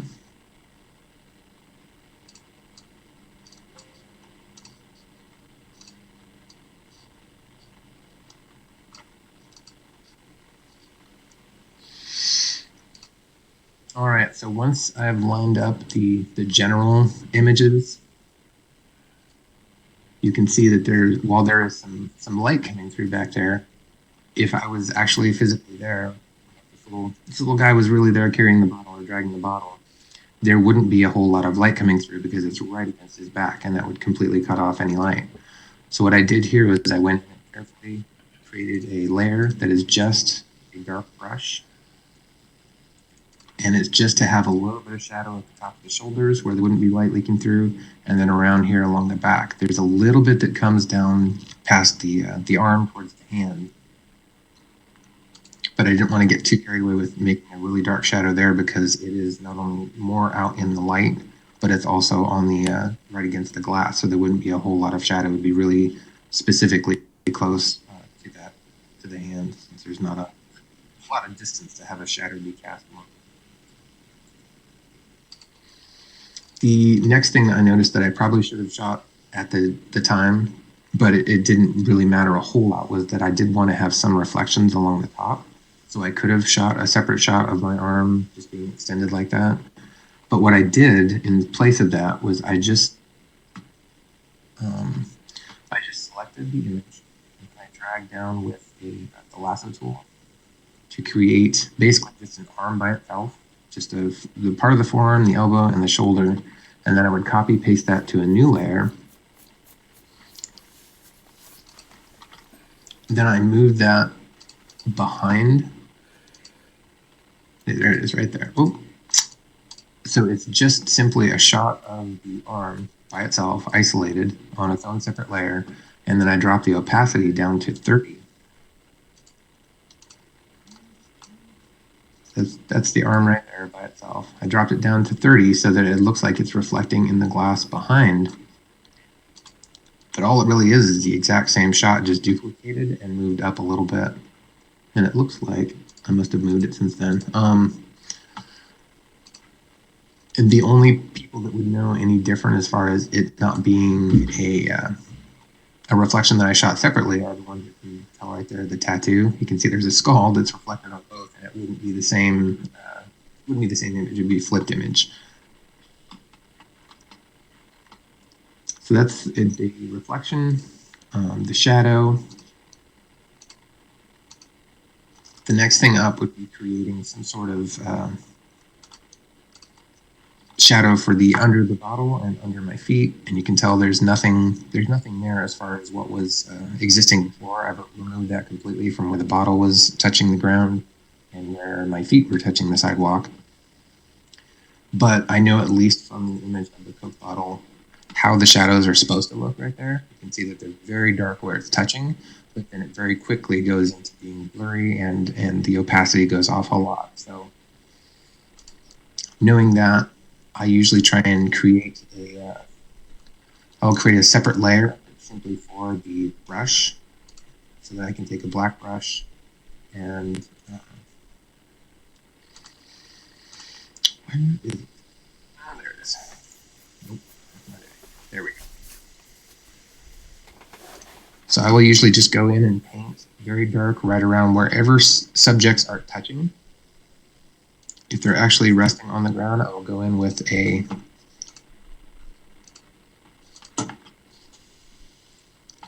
black brush at, say, usually I'm anywhere between 70 and 80%, just because I don't want to be too dark right off the bat. Otherwise, you're just constantly walking back and forth with your, it's too dark, it's too light, it's too dark. So I will start with the boots. And for this one, since it's mid-walk, stepping up, I won't go all the way to the heel. I'll just stop about halfway, just where it would be touching. And then I will drop the opacity down on the brush and sort of make a long line of shadow that's going from both the character and the bottle.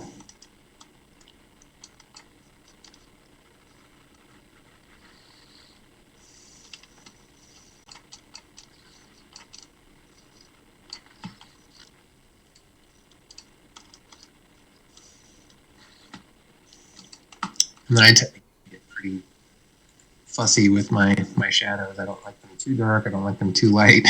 So I will end up spending probably more time than I should, but I will go back and erase a little bit of the shadow if I think it's a little too dark in some areas and not enough in others. Again, it's so much of just how you view it and how you perceive it, and how you want to edit the image. I don't think there's really any one specific wrong way or right way. But I'll get an image in there, shadow in there, and then I'll work with that for quite a while until it looks like it's right, until I can take it away and know that with it in there, it actually looks like it really fits. It looks almost photorealistic. And I'll try and keep the perspectives the same as far as the shadow. This one in particular, it might actually be better if it was a little bit higher up. There's a little bit too much shadow underneath, but for this example, at least you can get the idea. Once that is all finished, there was another element that I remember adding in. There we go. So we see the reflection up here on the top with the arm that's been duplicated, but there's actually another one right underneath the hand, because I decided that with the hand being on the glass, with it actually touching the glass, it made sense to have just a little bit of it reflecting. I don't think it makes a massive difference like some of the other images that I have done that really, that was kind of the cherry on top, or the defining element. But you can tell without it, it just kind of looks a little strange. With it added, there is a little bit of a reflection over here on the thumb that really shows, it just looks like the hand is touching, like it's the inside of the palm where the light is hitting. At least that's my perspective. But the last thing I needed to add, once I had edited everything else together and I'd taken a little bit of time to step back and look at it and see whether or not I wanted anything else, I noticed that the light here on the back of the shirt was too bright. It was an element that if the shirt had actually been touching the bottle, I needed to, think through that and make sure that there was some shadow added, because it would be casting a darker shadow right there if an object was resting right against it. So I went in with another layer and a brush and just painted in a little bit right here, and then made sure that I didn't overdo it so it wasn't too dark, because there would still be some light coming from just the ambient light from around the side. And then once I had finished with that, again, I like taking some time off to go listen to some music or something else to just get my brain away from the image. That way I'm not so focused on it that I can't see either a glaring mistake and or to, sometimes I'm just not happy with the way things are going. And if I come back in a little while, I'll actually really enjoy the process and the taking a second to just look at it and analyze it from a refreshed perspective. Once I'm all finished with what I considered the editing for this one, it was fairly simple. I think I might have been editing for maybe an hour total time. After that is over, I will usually grab and select the entire layer, as long as I made sure that all of my elements are where I want them and that the lighting is good, sharpness is good. I will take and I will copy merged, which basically grabs and seals all the images into one copy. Then I will paste that on the very top. And then from here is where I usually do a lot of what I consider the universal changes, where if you're affecting anything with curves or with saturation, you're affecting every other element. So that way you don't have anything that's out of tune with anything else. Most of the time it's fairly simple. I don't do a whole lot of great tonal changes unless I'm looking for a very specific cinematic look. Like sometimes there'll be a lot more green or some sort of tone in there that isn't natural that I will go for. But with images like this, most of the time with the smaller to larger images, I try and keep them looking as little manufactured as possible. Like almost you just happen to spy out in the world, you just happen to spy this person dragging a bottle across the ground. Oh, speaking of, there was an element that I forgot to introduce. So somewhere, there it is. So on the far left side, I think this was the very last thing I noticed that I just didn't feel 100% about. And I noticed that the ground where the Coke bottle was being drugged, it didn't have any marks, or it didn't have any kind of, it didn't have an element there that really made me feel like it was being drugged. And I wanted to give some sort of direction without having, the little cartoon lines coming off the back of his legs where it shows he's moving forward. But I wanted to give a little bit of motion or a little bit of energy. So what I did was I got it's a layer that I think just had black and white, and I just drew some lines and drugged them back away from the Coke bottle. And I wanted to make sure that there was some white lines in there too, because when the light was hitting the bottom of the bottle, it would be reflecting down onto the concrete. But I didn't want to have it too white either. So I just made some lines, and then I drugged them from left to right. And then I created that layer and made an overlay layer. And I put the opacity at 78%. And then when I finally zoomed back out, I felt like that was a pretty solid finish as far as the image goes. So once I had done all of that, I would go in, do the whole copy merge thing, and post it to a brand new layer all of its own. And then I will usually go up and do just a little bit of sharpening. Use Smart Sharpen at about 15 to 17%, just to help hopefully tighten up a little bit of the lines, a little bit of the details. Sometimes it brings out little textures in the hairs and stuff. But I don't want to go overboard and get that weird HDR look that sometimes looks way over the top. So once I've done with that, I will do the sharpening. Sometimes I'll bring up the highlights just a little bit, as long as they aren't blowing out. And then on the rare occasion that I want to use a toning kind of coloring or something like that, I will usually put a layer of green or blue and then adjust that until it's almost, it's just a really subtle layer. I try not to go over the top with anything like that, just because I feel like it, for me at least, it became one of the things that I used it probably too much in my earlier photography, and kind of burnt out on it. Like it can look really amateurish very quickly, unless you do a really good job of making sure your color tones look really pleasant. And a lot of it depends on the model that you're working with too. If you're using building versus a person, those tones and the changes to the skin aren't going to be the same amount of extreme, I guess. And once I'm all done with that, once I'm all done with the sharpening and the finishing of the image, I usually just save it at the highest level I can as far as the size goes. I will make some different sizes for websites and for print and things like that, but I try and keep the original file size as large as I shot it. That way I don't have any degradation of quality or any loss of details. And this one in particular, I think I've added a few layers into it. But this one, originally, the image was, I think, 10 layers total. And that's for all of the different reflections, the added on beard, the shadows, all the different things like that. And the final image, where did it go?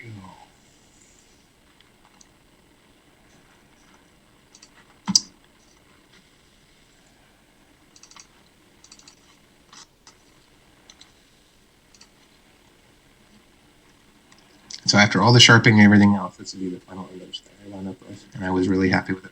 The shadow and the reflection. It was a cool little project to try and to do. I always like implementing small scale things into large scale, and the mix and match of those two, for me at least, is constantly challenging, and it's just a really cool creative place to be. Like, you get to experience different things than you would if you were just trying to shoot everything the same size.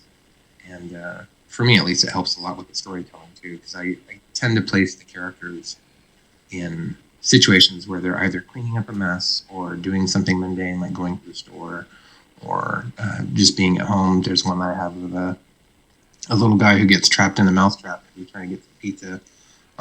Little things like that, that for me at least, the ideas come so often that I have to write them down. And then when I finally get around to them, it's a very fun process to do, because the mix and match of the large to small elements, just for me at least, is constantly entertaining. And it's a good well to dive into whenever I'm feeling a little bit creatively stifled, or if I don't have anything specific as far as like an amazing prop. Sometimes I can just look around and be like, oh, there's a salt shaker. What if I was, using that to balance on, or something along those lines? And it's a good place to work from, I feel like. And it's usually stuff that you just have around your house. There's nothing extreme about them or expensive about them. You're just using elements that you currently have. Were there any questions on this particular image? Was that pretty... Okay, so let's see. Let's scroll down a little bit more. I can see a little bit. I don't think so. We've got. Oh, I need that trick for my dogs. Says Favarsh. Which trick is that? I think, was it the one for your hair? I'm assuming that's what it is. All right, no questions. Oh, okay. I figured for sure people would be asking like this and that. Do you have any questions at all, Stephen? I do not. Oh, I'm just enjoying this.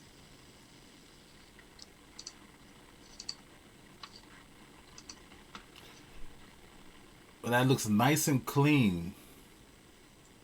Yeah. That is one of the things that I like, trying to create something as much as possible that doesn't even really look Photoshop. Like, some people go over the top and making it look cartoony, and I think that's, for me at least, that's the wrong avenue to take. I don't like making things too cartoony where they look fake, unless that's the idea. If that's your goal, that's fine. But I would much rather have something that looks like a real Coke bottle and a real guy dragging across real concrete. Like, to me, that's the challenge. That's the element that I'm trying to hit. Bluebeard62 mentioned that this has been very inspiring. Good, awesome. That's my goal, and I try and make sure to include a lot of the before and afters on my Facebook page. I started doing it a couple of years ago, where I included, like, here's the picture that I took of myself, here's a picture I took of this place, and then these are how to edit it together. And I didn't realize at first that people were really wanting to know more about that, but they weren't asking questions. Right. So once I started doing that, it seemed to get a really good reaction. People were very happy that I was sharing. I guess there's too many people that aren't sharing details. So, all right, I'm happy. I'm going to find, there's Drumroll Studios. I'm going to take the link from your site, your URL, and I'm going to post it in the chat box here for all the guests. So it's a Facebook page if you want to go and see even more of his work. There we go. So you've got 15 minutes to go. Okay. I do actually have a website. Drumrollstudios.com is also my website that has a lot of pictures on it. But for the informative and like the behind the scenes stuff, definitely my Facebook page is the best place. I try and break images down there and walk through, like, so many different processes that I use. And I've started doing videos recently where I'm basically showing a setup. Most of it has to do with toy photography, but I'll walk through like what I'm doing as far as a setup and where I'm using my lights. And I try and get detailed with that. I obviously could go way more into detail, but I also feel like, there's little minutia that can get lost, and sometimes you don't want to sit down and watch a 57-minute video just to figure out where the guy put the lights. So I try and keep them short and sweet. But I guess if I've got 15 more minutes, should we go through some more images, or? I don't know if What? I'll have enough time to go through an entire walkthrough of a breakdown, but I could at least show some more of the small to big Okay. images that I have. So it's drumrollstudios.com? It's drumroll/studios.com. I think Got it's it. Got it. I can't remember what the upper slash Okay, right. hyphen. This. Okay, so also it's drumroll. Let's see. I'm gonna put it in here. Drumroll/studios.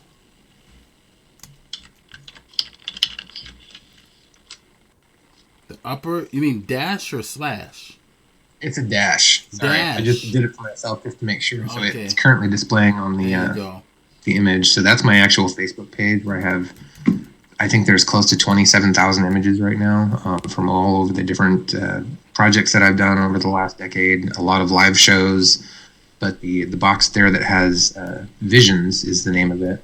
It's a gallery that just has Photoshop and composite images, both big and small. A lot of it's also toy photography and just things that I've done that are, me basically sitting down and figuring out how to use Photoshop in a lot of different ways. So are you a musician? I am. I play a little keyboard. Most of it's by ear. I don't know actually how to play as far as reading music or anything like that. But I have been playing drums for about 28 years, and that is probably the thing that I am the best at.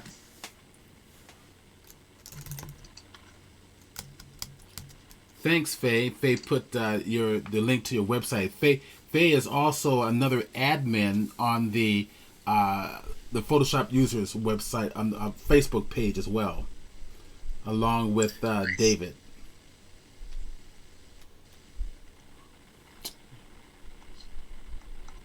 I love the one with the where you were composing the figurines as musicians like Freddy Krueger and all those guys. Yeah, there's been a lot of people that like that. Both the video that shows the behind the scenes, and then the actual the show, the live shots, quote unquote, of them on stage. Do you want A to lot show? of people really like You that. know what? Show the video. You haven't seen the video, or you have? Well, I think I've seen it, but let's share it so everybody else can see it. Oh, okay, gotcha. The video. So on my Facebook page, it's under videos. They're not in YouTube or.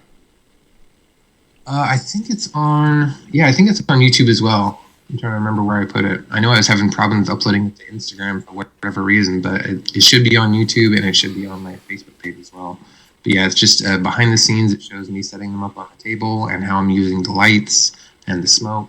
And then afterwards, it shows some of the images that I got from that particular shoot. Okay. Yeah, man. And maximize your video too. There we go. I don't know if the audio is probably pretty quiet. Yeah, but it's no big deal. Or unless if you want me to play it through my page. Either way, we could just give a link to that people if they wanted to check it out. Yeah.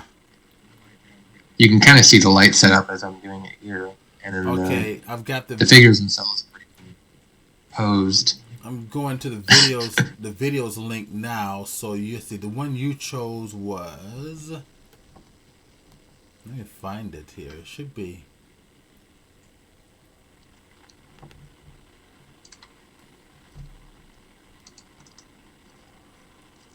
See, on Drumroll Studios Facebook page, it should be under videos. I think it's two videos most recently. Two video, the most recent. So that I see the end of the world one.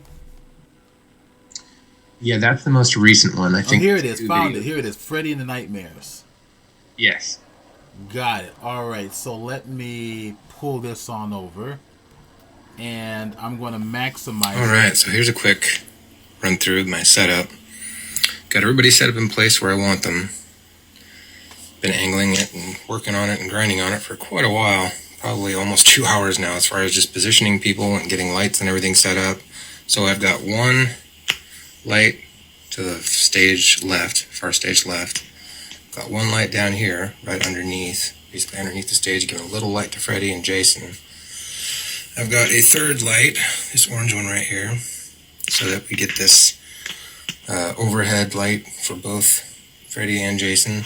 And then I've got a flashlight that's taped to a flash up there to give sort of a stage light for Freddie. You'll see when the picture's taken, you'll see it's kind of a cool effect. So I've got everybody set up how I want them. Got the sign in the back, and then I threw in a couple of extra things. This is just a CD case, but it looks like band gear. It looks like one of the big boxes that they put a lot of gear in. I've got all the speakers and stuff set up. I almost got a second set of these so I could put them over here for Pinhead, but I decided I'd go with this rack that I've got these lights taped on that looks kind of like a stage setup, stage lights. All right, so I'm gonna try and get a video here, and I'll put these together. So now that everything is set up pretty much where I want it, I'm gonna try and do some smoke effects here using a vape pen. And I'm probably going to start over here on this side, and we'll see how it goes. And I'm firing with the remote trigger. I've already got the focus set too.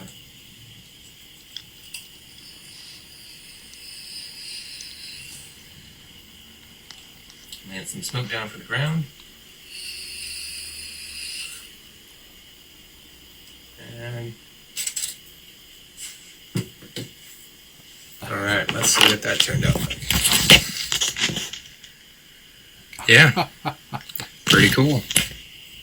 Probably work on a little bit more before I get the one I'm actually really happy with. I want lights and I want smoke, but I don't want too much. I want to still make it look like it's a big tour of the band, that type of photo. So the finished one will be the one you're looking at.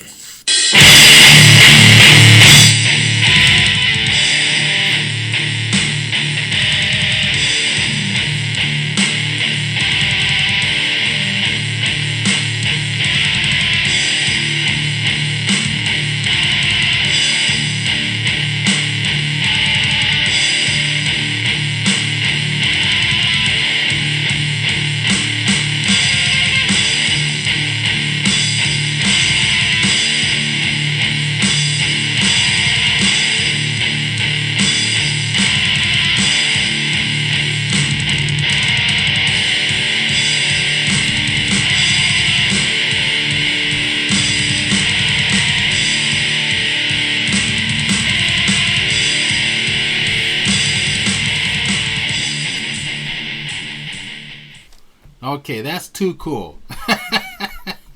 Yeah, it was a lot of fun. That's great. So, if a real band dressed up like those guys... Let me tell you what's going on. So, these guys in the vehicle... If a real band dressed up like you guys, and not like those guys, you know, Pinhead knows, would that be like copyright infringement? Wow, I don't know. That's a good question.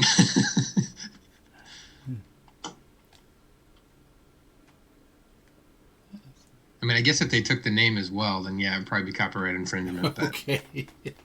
I'd see it as a compliment. Right. So, yeah, we got just 5 minutes left. Any questions from anybody in the audience? Comments? Yeah, especially if there's still something that like somebody wants some help on or they're confused about that I tried to demonstrate. Like, I try and get all the little details as possible, but I'm always going to miss a little bit of something that somebody wants to know, whether or not it was, you know, what time of day it was or what kind of camera I use or something along those lines. No comments? No questions? Boy, is he that good? Yeah, no. Okay, so Lumographics says, awesome. Ever done anything with animals or models? I do all kinds of stuff with both animals and models. I know most of everything that I've shown today is me, which is a weird byproduct of back in 2010 when I first started using my camera. When I first started to learn to use it. Maximize the one in the glass you have there. The 365, where you take a picture every day. Yeah. Most of the time it's a self-portrait, and you do that for a year. And by about the middle of the first month, I was just exhausted of trying to get a hold of people or get images of people that I could take their shot, or, and also working a normal job. It just made much more sense to start taking self-portraits. Right. So I started doing that. And obviously I'm going to be my own most available model. Like if I'm around to take the shot, I'm going to be around to be in the shot. So I started doing that and using myself as a character, even if it wasn't necessarily the most flattering of poses or ideas. And that helped me get over a little bit of my self-conscious, camera shyness as well, is just forcing myself to be in front of the camera as much as I was behind it. So I started doing a lot more shots like that, and obviously over the years, over the past decade, I've done a lot of shots with dancers and musicians and a variety of models for both Photoshop stuff and just straight photography, where I don't do hardly any editing to them. But I like doing the really creative, over-the-top Photoshop stuff as well. And most of the folders that I have on both my Facebook page and my website, you can easily find a lot of other models that aren't me. Most of them are in normal situations. I tend to put myself as the character in a lot of the large to small images. But again, it's just more of it's a subject of necessity. Like I'm around all the time, so I can always choose my own. If I want to choose a morning where I'm gonna shoot a picture of me spilling some black pepper and cleaning it up, like I'm going to be available. I can know exactly how I already want to pose. I don't have to try and instruct somebody and work with somebody else on that. So it just becomes a really easy thing. And I tend to have a lot of fun doing those when I can't shoot with other models as well. All right. Now Judy McLean has a question. How did you do the Hoth World shot? The which son? The Hoth World shot? Hoth? I don't know. Hoth World, like from Star Wars? The world of Hoth was a snow planet, right? Yeah, I'm trying to think of where that image is at. I know I've got a breakdown on my... Facebook page of it. That again was a toy shot. Okay. Come on. I think I know the one that you're talking about. I think. Okay. So go into photos. Yeah, this is my Facebook page that has all of my live events, my toy photography, and then in here there's a before and after folder that has almost 300 photos right now that are all breakdowns. Okay. And most of them show the finished image, but they also show the individual elements that I used. So like this one shows the full image after it's been edited, but then you also get to see the ones that I used to edit it. And I try and go into detail as much as possible in text to show how much I did of certain editing and different things. Now she's talking about the AT-AT in the snow, like from Star Wars. Gotcha. Yes. Hoth World 1.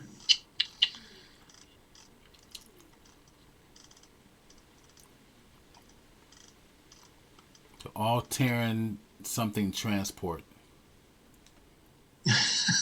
Yes, the all-Terran transport one. Okay, this must be the one that she's talking about. There we go, yeah. So this was called Snow Day. And the bottom image is the finished one because we had a really, really bad snowstorm, I think 2 years ago. Or maybe it was last year. It was last year. Yeah. Had a really bad snowstorm here in Seattle, and there was so much snow on the ground, and we don't get snow very often. Right. So I immediately took that opportunity to run outside, and you can see in the top right there are two images of it's probably about 1.5 feet tall ATT, or is it ATT or AT-AT? I forget. AT-AT. All-Terran something transport. I forget what the other area is for. All right. So then Bluebeard, number 62, says, how do you get your focus on the portraits if of your own face? So that is a tricky thing that I've just learned over time, but using a remote and having the camera set up on a tripod, I will almost always try and position myself dead center of whatever the shot is that I'm taking. That way the focus isn't on, a fence in the background or something like that. Right. So I will stand directly in the center, and then I'll try and make sure that I just take enough shots that I get several of them that are in focus on me. Sometimes I will have a stand-in, whether or not it's I'll just put something in place so I can make sure to nail the exact focus. Then I'll turn the autofocus off, and I will go stand in the exact same spot that whatever it was that was the stand-in. Sometimes it's, a jacket on a coat rack or something like that, just to make sure that I've got exactly where I want the focus to be. But for myself, it usually is me just being dead center and taking a lot of shots. All right. So another question. Have you ever used DAZ Studio as your model? Are you familiar with DAZ Studio? I have the 3D modeling add-on. Okay, say that again. You broke up there. Is the DAZ Studio modeling, is that a 3D model program? Yes, or is it it's a 3D modeling using human beings, human figures or animal figures. DAZ. Okay, gotcha. No, I have not. Okay.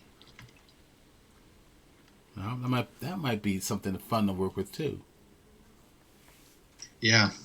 Of course, using 3D is a whole nother medium, so another learning curve to it. That's more. So here's another one that I didn't get to today, but it was one of the breakdowns. So I got this small Batmobile toy that I decided I was going to make into that I just purchased a new car. And great. So I just photoshopped that to be sitting in my driveway. And you can see the two top shots are the only ones I used. And then the bottom one is the finished one. Oh, that's great. A lot of times it's just keeping stuff simple, just trying not to overdo it with, you can haul out 3 or 4 flashes and a bunch of modifiers and bounces, but eventually you're going to wind up with, is the picture going to be fun? Is it going to evoke an emotion? Like sometimes it's better to just strip all that other stuff away and just try and get a good couple of shots and make them into a cool image. Right, and that's what I enjoy about some of the images that you presented to us, is that there's emotion to them. There's a story there, and you can get into it or project your own thoughts into it. So, which is really kind of fun. I like the little girl with the zombie face. Yeah. Yep. Yeah, that's yeah, just remember, if you want to have kids, just think of what they're going to turn into. It's a public service announcement. That's right. So here's one I did with animals. So these are 3 cute dogs from my friends, and then 3 of mine and my girlfriend's dogs that I made into a Stranger Things parody poster. Somebody was asking whether I do anything with animals, and I do a lot of shots with animals, but not so much the big to small stuff. It was just Photoshop work. There was one I just saw with the shirt on the floor where you're ironing the shirt, I think it is. Oh, yeah, right there, flattened. Yeah. Show us that one. Yeah, that's great. That's pretty funny. It has humor that was just to one of the ideas that came from having a really long day and just being so tired and thinking of being deflated and how that would translate visually, and then the idea just kind of spilled out from there.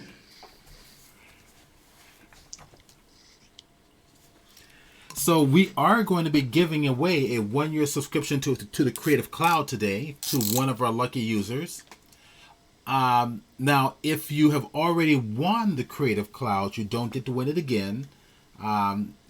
Within the past year, if you've already won one, you don't get to we like to spread the wealth a little bit. Show me the one with the eclipse there. The eclipse. Right there down. Oh, there you go. That's interesting.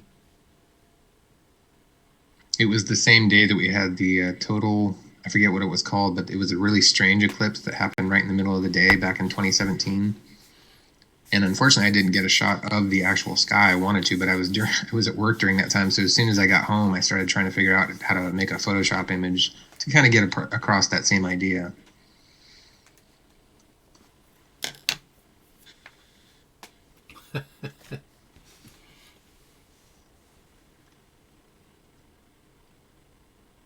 And there's again another Star Wars toy that I find I use toys a lot more often in the last couple of years, just because they already give me so many ideas for a story and how to do something really fun with perspective and with just the scale of being able to park a Star Wars vehicle at my driveway as if it's just my daily driver.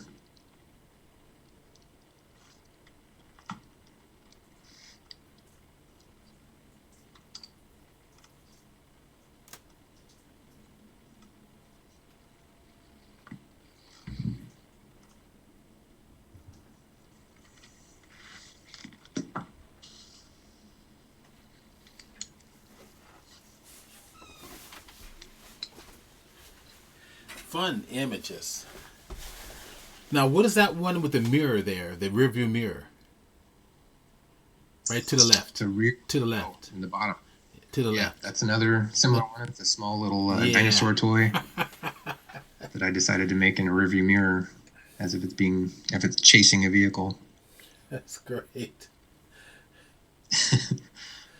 And like I said, it's just the simplest. I don't know if it's just my particular brain, but the simplest of places are usually where I get my ideas from. Like I like listening to a lot of music and getting creative inspiration from that. Mm-hmm. But sometimes it's just simply a phrase that somebody says, or just thinking about, an object that's very, very simple and trying to think of a way that can make that extraordinary or make it into an image where I can be trying to clean up something or fix something. And my ideas just keep steamrolling from there.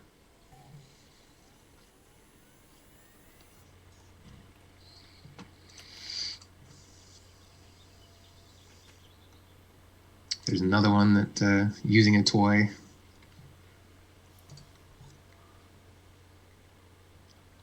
And this one in particular is one of those ideas that as soon as I got it, I wanted to try and do it just because the perspective of looking up would be extra challenging for me. And that's right. A lot of the fun for me is having to try and do something I either haven't done before or I'm not even really sure how I'm going to pull off. So I'll try and incorporate it into an image.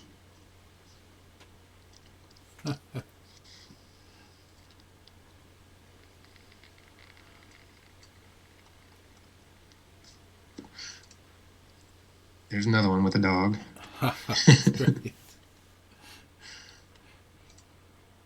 That's great. Those are your dogs? Yeah. Oh, they're cute. Oh, yeah, they're adorable. And they like being the models. The only thing I have to do is give them treats, and that's pretty much the only payment. The little doggy.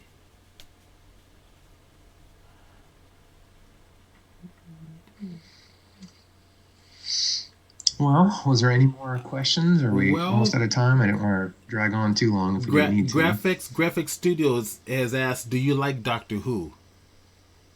Love Doctor Who. Yeah. Very old fan. I used to watch it late Saturday night on a TV that could barely even get a signal. So it would be all snowy and grainy. We could barely hear what was going on, but we'd try and tune in back in the early 80s to catch it late night Saturdays. Show us the one with the face mask there. I think it's multiple heads of you with the face mask just to your left. Okay. Yes, this is sort of a social commentary type of image. It is. For whatever reason, you can see all the way to the left, there's a small little hand vacuum that had this hose on it and had like a filter part on the bottom. And that, for whatever reason, it just inspired me to create the rest of the image based off of the vacuum cleaner and then a shot of my head. Very cool. I like the. It kind of reminds me of something that Tool would do as far as their album work. So Judy mentions that she has hundreds of Star Wars toys. And now she knows what to do with them. Excellent. That is a good thing to hear. All right, so let's wrap things up. So what we're going to do is and what you can do is and thank you so much, John. I think you've been an inspiration to everybody here. I'm going to turn on my video here, where what I'm going to do is I'm going to pick a number, and from 1 to 100. Now, this is for a drawing for the 1-year subscription to the Creative Cloud. That's everything that Adobe owns, Photoshop and After Effects and everything. Okay, for 1 year. So I've picked a number, I've written it down, and I'm going to make my portrait screen larger so you guys can see the number as I share it with you here. Oops. Let's go there. There we go. Okay, so I'm going to show you the number. Okay. So everybody type in a number in the chat box. And whoever gets closest to my number is going to win a subscription to the Creative Cloud. I should have a lot of numbers coming in, so everybody can do it. And John, you're welcome to do it as well. Just pick a number. So John, do you have do you use the full Creative Cloud? I do. I actually do a lot of video editing and music editing as well, so it just made more sense to have the full package. Okay. All right. I'm looking at the numbers here. I'm gonna give you guys another minute. Put your number into the chat box.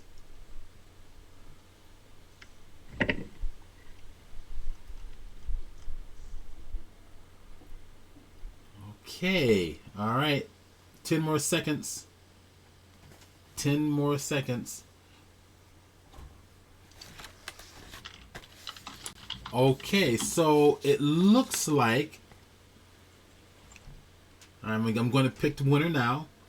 So it looks like the winner is going to be IB Wizard, because my number is number 5, and he is the closest.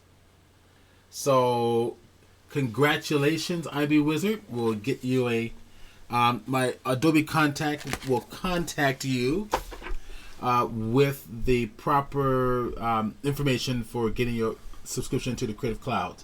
All right, let's put this back over here. Thank you, everybody, for coming. This has been wonderful. John, thank you so very much. Now, let's see. Rescue 3D has a comment. It says, does John do tutorials on the music side? I do not on the music side. Okay. If I was more knowledgeable about the music, then I probably would. But yeah, the most that I've done as far as tutorials has just been basically Photoshop and photography. So IB Wizard has made a comment here. What do you mean? That's David Good, who's the co-manager for the Photoshop website. You're saying give it to the next person? Is that a yes? You're welcome. Welcome, Steph. Yes? Okay, so IB Wizard wants to pass on his 1-year subscription of the Creative Cloud to the next person.